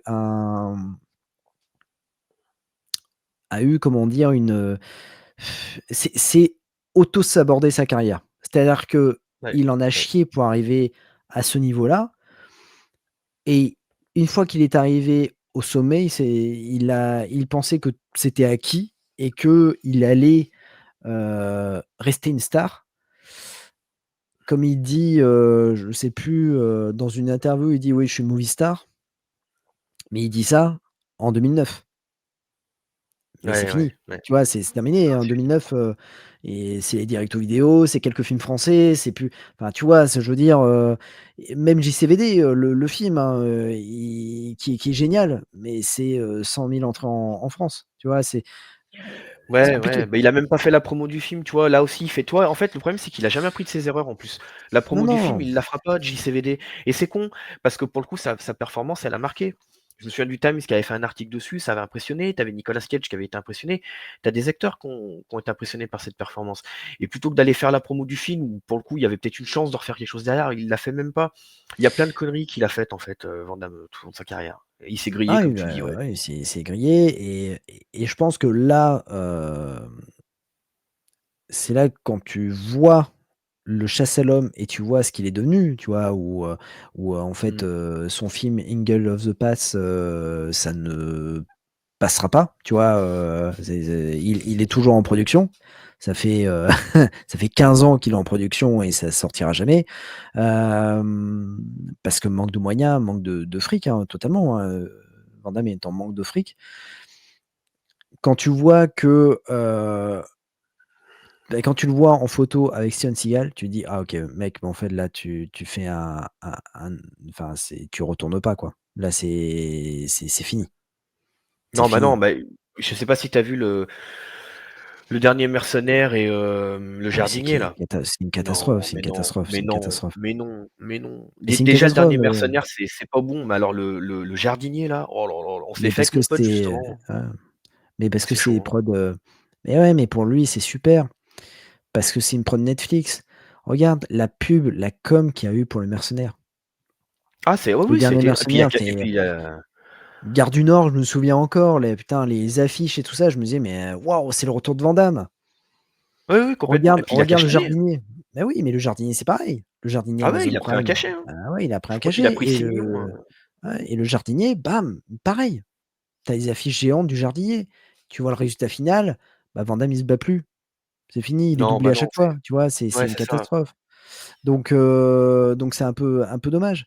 Mais quand tu vois que là, heu, il est ami avec Steven Seagal, tu te dis: «Bah, c'est mort, quoi». Parce qu'en fait, ils se sont toujours détestés. Il y a la fameuse, comment dire, légende disant que chez Stallone, ils ont failli se friter. Bah, c'est vraiment ils se détestent les mecs et que Van Damme aille en Russie retrouver Seagal, tu te dis: «Ah Van Damme». Ouais, non, c'est cuit. Mais même Seagal, c'est cuit. En fait, les 2 c'est cuit. Bah, C'est cuit. Seagal c'est cuit parce qu'il veut que ça soit cuit. Seagal il c'est cuit parce qu'il veut que ça soit cuit, lui il prend le pognon, il en a rien à foutre, il est en Russie parce qu'il a des casseroles au cul aux États-Unis et que s'il met un pied sur le sol américain, il se fait arrêter. Ah ouais, Hem carrément?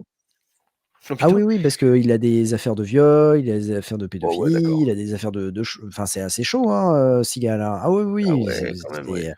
donc voilà, c'est pour ça qu'il est en Russie et que, il est dans le gouvernement de Poutine. Mais, il est médiateur entre la Russie et les États-Unis. Ah ouais, d'accord. Ouais, ouais. Voilà et Putain, OK. mais le truc, c'est que c'est pour ça qu'il ne remettra pas un pied, aux États-Unis et que du coup, le fait que Van Damme, avec l'affaire qui a éclaté dernièrement avec, les Moldaves mineurs, le fait qu'il revienne, en Russie retrouver Seagal, je me dis: «Putain, mais mec, en fait, c'est» enfin bref. Moi, ouais, ça me désole un peu parce que c'était un super acteur et voilà, il s'est auto-sabordé, enfin, il continue, tu vois? Il s'arrête pas. C'est-à-dire que, Non, là, il est toujours, non. dans le sabotage total de sa carrière, même si, quoi qu'on en dise, il a plus trop de carrière, mais il avait à l'époque, quand maintenant il a 60 ans, il se bat plus et tout ça, mais à l'époque, quand il avait 50 ans, il y avait moyen qu'il refasse un comeback. Tu vois? C'était pas compliqué. Non, bah non et puis comme on disait tout à l'heure, après tout, ils l'ont tous fait, hein. Regarde Stallone avec tout Slacking, il cartonne, hein. Ils ont tous eu Ouais, un moment ouais. de creux, mais ils ont tous réussi plus ou moins. Dolph Lundgren, c'est différent parce que comme tu disais, il a jamais vraiment cartonné. Mmh. Il est là, il fait ses petits films, il cachetonne, il a lancé sa marque de vodka, machin. Ça fonctionne pour Dolph Lundgren, mais il a jamais eu ce summum-là, tu vois? Van Ouais. Damme l'a eu et les autres aussi, mais il a jamais réussi à revenir et pour tout un tas de raisons et comme on le disait, toi, tu parlais de John Woo, Rosanna Arquette, mais je sais que Arnold Vosloo sur Chasse à l'homme, puisqu'on en parlait, c'est pareil. Il a dit: «Plus Van Damme, c'est fini quoi, plus jamais». Ouais. Donc en fait, je pense que toute cette période-là des films de studio, il s'est grillé tout au long avec tout un tas de personnes. Tu vois, Steven de Souza de Street Fighter, c'est pareil. Ouais, Comment faire le film correctement? Le mec, il vient pas, il est pété, il a un ego trip comme ça. Donc en fait, c'est tous des gens qu'il aurait pu avoir dans sa poche, créer des relations, machin. Et ben en fait, ça n'a pas été possible, quoi. Tu vois, le mais seul avec qui ça s'est bien passé, c'est Peter Iams, en fait. ouais, mais c'est ça qui est fou quand tu regardes un peu le truc, c'est que quand il était au-dessus, je pense qu'il était intouchable et donc on disait bon bah c'est la star, il a le droit de se comporter comme ça. Ouais, voilà. Mais tu te rends compte que cette époque-là, c'est Universal. Et malgré tout ça, cette époque de Street Fighter, mort subite, où il est coquet comme pas possible, et qu'il a des ennuis sur le studio, c'est Universal. Et pourtant, les mecs lui proposent un énorme contrat. Ouais. Tu vois, c'est là que tu te dis, putain, mais en fait, il lui redonne même une chance, quoi. Ça, c'est sa deuxième plus grosse connerie. Je dis deuxième parce que je pense que la première, c'est la coke. Et que Mm. à cause de la coke, ça a entraîné tout le reste. Oui, Parce que je pense oui, qu'il a refusé le contrat parce qu'il était coquet, hein, faut pas rêver. Hein. oui, Il y avait de l'ego, hein, parce que d'ailleurs, il voulait un cachet équivalent à Jim Carrey qui venait de toucher 20 briques. Tu vois. Alors, j'entends, hein, que tu veux lui faire monter les enchères, mais Jim Carrey, c'était de la comédie, c'est beaucoup plus populaire, ça engage beaucoup plus de monde. Donc c'était logique que Carrey prenne 20, tu vois. Et il avait quand même réussi à monter à 12 millions par film, tu te rends compte, hors inflation, ce que ça fait aujourd'hui, c'est énorme. Au début, je crois qu'ils avaient proposé 8 par film. Il a dit non, ils sont passés à 10. Ils ont dit bon 12, dernier Cara. Il a dit non, non, je veux 20. Ils lui ont dit bon écoute, t'es oui. mignon, hein, Pélo, mais Mm. salut, hein. Salut, Et pour 3 films. Hein. voilà, pour 12 millions par film, tu te rends compte combien ça fait? Mm. Donc là, c'est la chance de sa vie qui vient de se fermer la plus grosse porte de sa vie. Ouais. Et puis derrière, il va continuer à se coquer. Et c'est ce qui fera que ça passera pas, quoi. Il se grille avec John Woo, il se grille avec les Rosanna Arquette, comme tu as dit, Arnold Vosloo, avec tout un tas de personnes. Pareil, il fait une autre connerie aussi, je trouve. Quand t'as Stallone qui vient le chercher pour Expendable, tu cherches pas, t'es en train de faire des films en Bulgarie, la plupart sont pourris. T'as Mm. Stallone qui vient te chercher, tu dis oui en fait. Bah non, lui il Ouais. dit non parce qu'il doit perdre le combat face à Dolph Lundgren. Mais on s'en bat les couilles, tu dis oui en Mm. fait. Tu vois, en fait, le rôle qu'il devait avoir, non, pas contre Dolph Lundgren, Non, contre c'est Jet Jet Li. Li. En fait, il devait Jet Li. remplacer Dolph Lundgren, hein, en fait. Ouais, voilà, c'est ça. Le rôle de Gunner, c'était son rôle. Hein. Voilà, c'est ça. Donc, t'es parti pour une trilogie, tu dis non. Au final, tu reviens pour le 2, ok, mais t'en as fait qu'un sur les 3. C'était l'occasion d'en faire 3 avec Stallone. Tu dis non, bah là, déjà, tu fais une sacrée connerie, quoi. Et il y a plein de petites conneries qu'il a faites comme ça, par ego, parce qu'il était sûrement coquet aussi. L'anecdote que tu m'as racontée en off, d'ailleurs, avec Henri Cavill, je la connaissais pas, putain, ça c'est pareil. Mais d'où tu refuses ça? Tu refuses pas ça. Pas au niveau où il en est aujourd'hui, tu refuses pas ça. Non, non, mais il a bien merdé, hein, mais tu sais, malheureusement, c'est la vie de comédien qui fait que, malheureusement, tu vois, par exemple, tout con, hein, en plus petite échelle, toujours dans les films d'arts martiaux, à plus petite échelle, Lauren Avedon. Lauren Avedon, qui a un contrat de plusieurs films avec la société de production de Coryuen. Et il fait Karate Tiger 2, il fait Karate Tiger 3, il fait King of the Kickboxer, et les mecs le trouvent insupportable. Ils le trouvent insupportable et le virent. Il se fait virer de cette société de production, alors que c'est l'Eldorado. C'est-à-dire qu'il devient, alors à petite échelle bien évidemment, mais il devient là où beaucoup se sont arrêtés, tu vois, les Gruner, voilà. Lui aurait pu avoir une sacrée carrière. Donc ça, première boulette, il se fait virer. Deuxième boulette, la PM Entertainment l'appelle. Et ils lui disent, bah, on te propose un contrat de 3 films, dont le premier film, c'est Le Cercle de Feu. Bah ok, pas de souci, mais il refuse. Il refuse, et Ouais. en fait, c'est Don Dragon Wilson qui va faire. Et dedans, tu as Cybertracker, tu as un contrat où tu as Justice 200, Cybertracker, c'est Le Cercle de Feu, et Don Dragon Wilson devient une vitrine pour la PM. Et Lauren Avedon, qu'est-ce qu'il va devenir? Bah, il va faire des seconds rôles. Voilà. Ouais, t'en as Et tu qu'on vois, qu'on ont ouais, de. Ouais.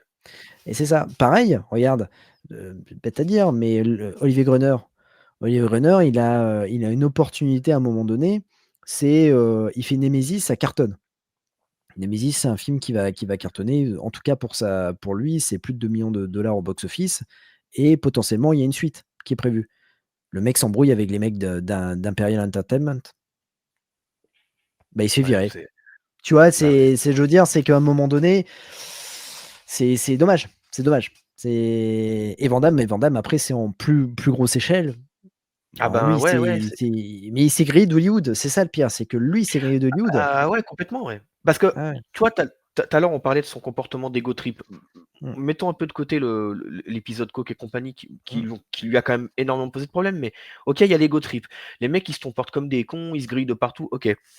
Mais il y a un moment donné, quand tu es au summum, comme tu disais tout à l'heure avec Steven Seagal, tu peux te le permettre.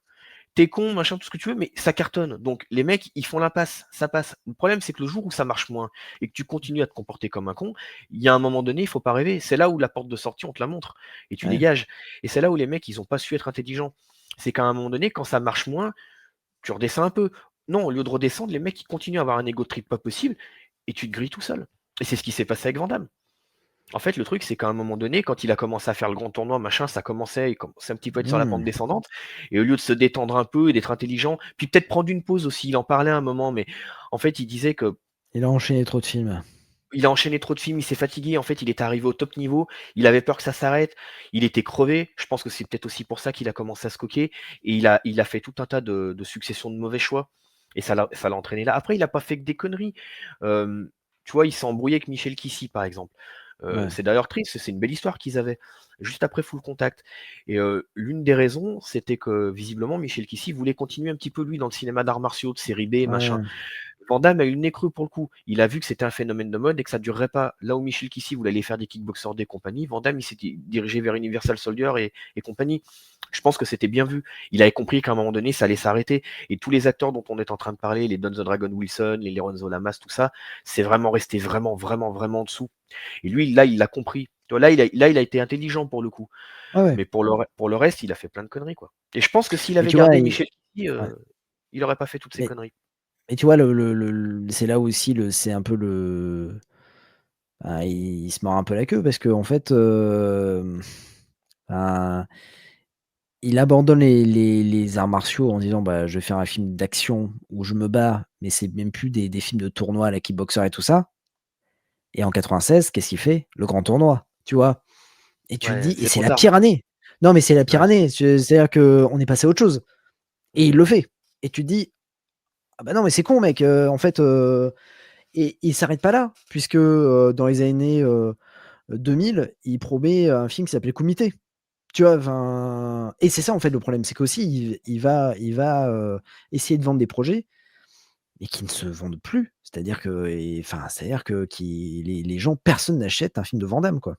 Quand il fait Et le non. moine tibétain, The Monk, les gens vont pas acheter ça Putain, et j'ai même pas vu, mais j'avoue que ça donne pas envie, quoi. Tu vois, ça, bah, honnêtement, c'est-à-dire c'est qu'en très fait, vendeur, hein.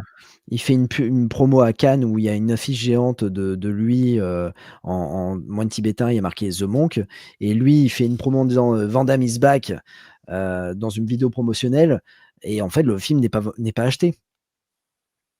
Le Ouais, film n'est pas ouais. acheté, et malheureusement, c'est ça, et il va en avoir plein. Comité, le film devait se faire, mais il manque d'argent, et personne va filer du pognon à Van Damme. Donc en fait, le film se fera pas. Pourtant, c'est sa réalisation. Et après, il va faire Ingle the Pats ou c'est putain comment French Lover Full Love, je crois qu'il y a qui eu plein était de un titres, ouais. Full Love, pardon. French, ouais, c'est Full Love. Ouais, c'est promis à chaque fois en disant ouais, c'est un super film, tout ça. Oui, mais on verra jamais la trace de ce film-là, même si à un moment donné, dans son documentaire, il voit son fils qui est sur le banc de montage et tout ça. Mais non, mais enfin, voilà, c'est des films qui ne se feront pas parce qu'il manque du pognon et personne ne finance Van Damme. Oui, c'est ça, il y a pas d'investisseur derrière et puis je Non, pense que non. de toute manière, ça reste dangereux pour un investisseur. Je pense qu'en fait et puis ça se voit, on en parlait tout à l'heure, je sais pas si tu l'as vu récemment sur des plateaux télé, il transpire comme c'est pas Oh possible, il a putain, le mais visage marqué, les ouais, ouais, les ouais, yeux ouais, ouais, ouais. creusés. En fait, la coke, ça l'a puis je sais pas si tu as même remarqué, il a pu moi je regarde des fois des parce que je trouve ça cool, en plus c'est sa grande époque, moi ça me rend super nostalgique, mais je vais voir des fois sur internet les, Arsenio Show. Ouais, OK. Arsenio Hall, comment ça s'appelle? Arsenio, je crois, tout simplement. Mmh. Donc pour les promos de Double Impact, Cavale sans Ouais, ouais, issue, ouais, ouais, à ouais. sa grande époque, il a pas du tout cette voix-là. Non, Certes, là, non, non. il a vieilli un peu, mais je pense qu'à force de sniffer, il a dû sniquer le conduit. Il a une voix qui est vachement rocailleuse. Il a plus du tout la même voix. Ouais, Ça l'a flingué. Je cherche pas c'est physiquement, ça l'a c'est flingué. c'est ce que dit, Christophe Lambert, hein. Christophe Lambert qui n'a plus du tout la même voix et lui, il dit, bah, ce qui lui a flingué sa voix, c'est l'alcool et le fait qu'il prenne vachement de somnifères parce que comme, il faisait les voyages France, Los Angeles et bah, du coup, il dormait plus. Donc il était obligé de prendre des somnifères et plus l'alcool et bah, ça lui a niqué totalement Ah, bah, voilà, sa voix, ses cordes vocales et maintenant il a voilà, c'est plus trop sa voix et d'ailleurs, il se fait doubler maintenant dans les films, quoi. ah ouais, carrément. Ouais, bah, Ah ouais, enfin, en tout cas, il fait plus la voix VF, hein, Christophe Lambert, dans ses films, bah, notamment Kickboxer, 2, l'héritage, c'est en VF, c'est un autre comédien qui le double, quoi. ah ouais, ouais, non, mais ouais. Mais oui, mais Van Damme, oui, oui, il s'est flingué aussi. Il s'est flingué. Et pourtant, il en avait conscience parce qu'il y a une petite biographie qui était sortie dans les années 90. Je sais plus comment. Je l'ai le livre en plus, mais je sais plus comment il s'appelle. Euh, où il explique à la personne qui le suit, quand il arrive à Hollywood, il a vite vu qu'il y avait des acteurs qui étaient coqués, et il lui dit, alors il cite pas les noms, mais il lui dit, toi, tel et tel acteur, ça c'est tout sous coke, machin, moi regarde ma musculature, c'est 100% naturel, machin, et effectivement, quand tu vois le corps qu'il avait, Ouais, putain, ouais, il avait ouais, une condition physique, tu dis, mais quel gâchis, quel dommage. Il avait un corps de malade, il avait une souplesse de malade, parce que son karaté, encore une fois, on le disait en début de conversation, mais il est extrêmement gracieux. C'est un ancien danseur, ça se voit. Tu vois, il avait une plastique ouais. magnifique, il avait une salle de sport avant de quitter la Belgique. Il avait vraiment tout pour Ouais, réussir. Et en fait, il a gâché une partie de sa vie pour de la coke. Pour un truc qu'il ouais, prenait ouais, même pas à totalement. la base, qui était, tu vois, c'était pas son truc. Il était au contraire un esprit sain dans un corps sain. Et Ouais, ouais, il bien a sûr. vraiment gâché tout ça, quoi. Et aujourd'hui, bah, comme on disait, il y a plus d'investisseurs derrière parce que je pense que les mecs, ils ont conscience que la condition physique, il l'a plus, que si on fait un film avec Mmh, Van Damme, c'est full doublure, ce sera pas beau, ce sera pas bien filmé, mmh. bah, il y a tout un tas de raisons. Il y a plus Ah personne ouais, qui veut bien miser, sûr, ouais. voilà. Et ça même dans les films qui ont de la thune, tu vois? Le dernier Jardinier, il y a de la thune quand même, c'est Amazon qui est derrière. Ah ouais, ouais. Mais tu vu le résultat, c'est une catastrophe ce film. Ah bah oui, non Putain, mais je après, préfère le dernier Mercenaire, c'est pour dire. non, non, mais après tu as un réalisateur qui, Ah, c'est pas bon. bah, voilà, mais c'est ça, c'est aussi tu as un réalisateur qui est pas terrible, quoi, derrière, tu vois? Ah non, c'est pas bon. Voilà. C'est pas bon. Et puis bon, tu vois le casting du dernier Jardinier aussi, tu pleures quoi. C'est même plus des Oui, acteurs, voilà, c'est des ouais. mecs qui sont sur les réseaux sociaux. Toi, ça aussi, c'est un truc qui me gonfle dans cette époque aussi, c'est ça quoi. On va chercher des mecs qui sont sur les réseaux sociaux, Ouais. machin. Ouais, c'est bien mignon, mais c'est pas des acteurs à un moment, les gars. À quel moment, en fait, le fait d'avoir des followers prime sur le talent? Moi, je veux voir un mec qui a du talent, tu vois? Ah, je suis d'accord, mais je suis totalement d'accord avec toi. Là, tu prêches un Et, convaincu. bah Je ouais. suis d'accord avec toi par rapport à ça, ouais. Bon, mais très bien. Est-ce que tu as des choses à rajouter sur Chasse à l'homme? Écoute, non, non, pas spécialement. Pareil, s'il y a des gens qui ne l'ont pas revu, revoyez-le, c'est une tuerie absolue. Ouais, je crois qu'il est encore disponible, alors peut-être plus en VHS box, mais il est disponible en Blu-ray, chez ESC. Oui, ça se trouve facilement, mais il y a Ouais, eu ouais. il y a eu un steelbook qui est ressorti, je sais plus, un apport qui est super classe dans un fourreau rigide, qui est super joli. Puis après, au pire, il y a les combos de ESC, c'est trouvable très facilement. La VHS, elle est épuisée, c'est sûr, mais c'est un film qui est trouvable facilement, et au pire, dans Ouais, les ouais, ouais. caches, ça doit se Oui, trouver très oui, facilement. ouais, ouais, totalement, totalement. Eh Voilà. bien, écoute, bah, déjà, on arrive tout doucement à la fin de l'émission. C'était honnêtement, super émission. Alors, on vous explique rapidement ce qui s'est passé. Petit problème de réseau, pareil que l'émission est rétro ludo, c'est-à-dire qu'on a, voilà, problème de réseau au départ et là, on a réussi à tomber sur un réseau. Je pense que j'ai un problème sur ma Wi-Fi actuellement et donc ça merde un peu. Donc pour le coup, on a réussi à trouver un équilibre et bon, on a réussi à quand même à faire l'émission. Le montage va être autre chose, mais déjà Ah, les tu vas 1h44, t'amuser, ouais. ouais, je vais m'amuser, mais déjà voilà, presque 2 heures on a passé là, c'est vraiment, vraiment assez fou et merci à toi parce que vraiment belle rencontre. Voilà, j'ai envie de te dire belle Ouais, rencontre, carrément, voilà. de même, comme je te dis, moi, je suis tombé à la base sur le podcast totalement par hasard, et c'est con, enfin, je te l'ai dit en off, mais ça peut faire marrer les gens qui écoutent le truc, mais moi, je me suis mis au podcast parce que je déteste étendre le linge, Ouais, et je me fais profondément chier en étendant mon linge, et je me suis dit, mais au pire, voilà, mettre de la musique, c'est bien, mais tiens, mets un podcast pour voir. Et en fait, de fil en aiguille, j'écoutais des podcasts ciblés ciné, parce que c'est mon truc. Ouais, bien J'étais sûr. tombé sur Vandame Express, que tu Ouais. connais apparemment. Ouais. Et en ayant fini les épisodes de Vandame Express, je tombe par hasard, puisqu'à un moment donné, à force d'écouter des musiques ou autres, ça te propose les mêmes choses derrière. Et je tombe sur un podcast qui s'appelle donc I Kick le podcast. Et je dis, putain, c'est quoi ce truc? Je vois la vignette. Puis j'apprends que ça parle que de cinéma d'arts martiaux, donc de série B et autres. Je dis, putain, énorme. Et dans la foulée, je me suis mangé quasi l'intégralité du truc. Ah, Quasiment. c'est gentil. Mais ça nous, honnêtement, même je parle au nom de Seb, ça nous touche énormément parce que c'est vrai que nous, on adore avoir ce genre de retour.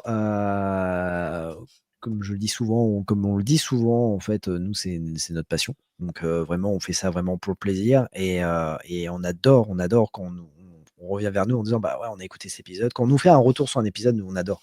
Que ça soit, et j'ai envie de te dire, hein, même que ce soit positif ou négatif, on adore parce qu'on se dit, bah tiens, la personne a pris la peine d'écouter. Et ça nous touche énormément parce qu'on se dit, ah putain, ils ont quand même pris la peine d'écouter et ça, c'est top. Donc voilà. Donc merci à toi et vraiment une belle rencontre. D'ailleurs, on a créé un groupe avec Rétroludo sur Instagram. On se partage nos collections de. Voilà. Oui, parce que c'est aussi grâce à toi, grâce à lui, hein, parce qu'il t'en a parlé aussi. Voilà, ouais. Ouais, j'avais capté qu'il était venu dans une émission et ça m'a fait marrer parce que je l'avais rencontré sur Insta et ça m'a fait marrer, ouais. Ouais, c'est cool. Et mais donc, belle rencontre, je suis d'accord. Ouais, et puis on se partage nos collections de DVD et tout ça, donc ça c'est cool. Où est-ce qu'on peut te retrouver? Du coup sur Insta. Alors j'ai mon Facebook perso aussi où justement je partage parce que les photos qu'on fait, enfin les soirées qu'on fait avec mon pote, les Back to the 80s et compagnie, on fait toujours un post sur Facebook. On tag carrément la page de Génération JCVD. Je suis devenu un peu copain avec lui. Ah ouais, trop bien, ouais, cool. Ouais, je le taguais à chaque fois et ça l'a fait marrer. Et c'est vrai qu'on se met bien, on prend en photo les conneries qu'on bouffe, les bonnes bidoches, les films. On pose devant la télé avec l'écran titre, les clés VHS devant. On se marre bien.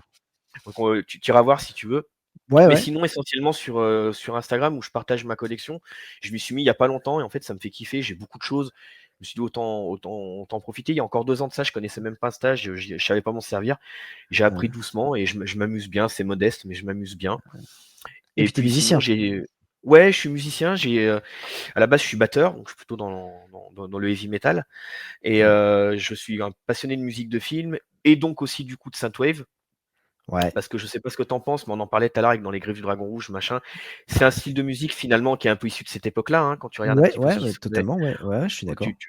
Donc Paul Herzog, pour moi, est l'un des représentants de cette époque. Je pense que sans Paul Herzog et John Carpenter, je suis pas sûr qu'on aurait eu la synthwave, tu vois. Ah, je suis d'accord. Non, mais je suis d'accord. Ouais, pareil. Ouais. Je pense. Après, du coup, je suis tombé un peu dans la synthwave en écoutant ça sur YouTube.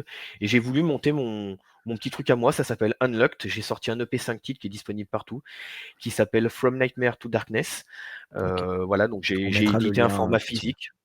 Ouais, carrément, ouais.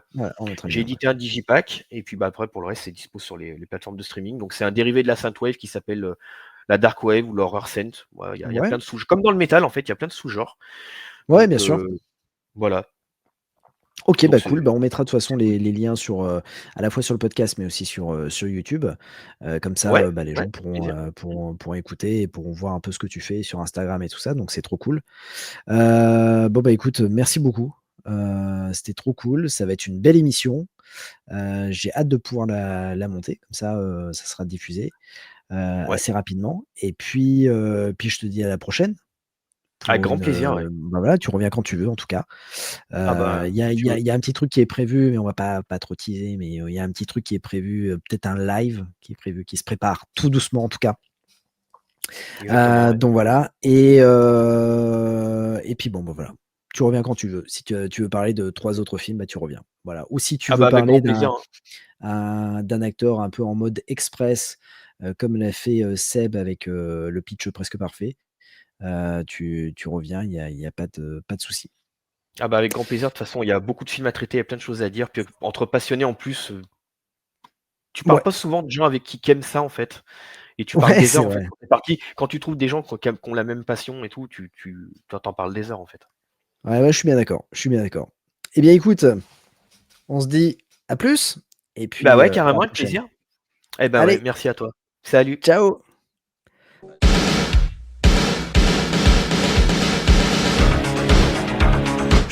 jamais le kung-fu. Prouve-le-moi. 4ème 4. Le petit dragon accroche sa proie. Et avec sa queue, il frappe. Bien joué. Mais une brique ne rend jamais les coups.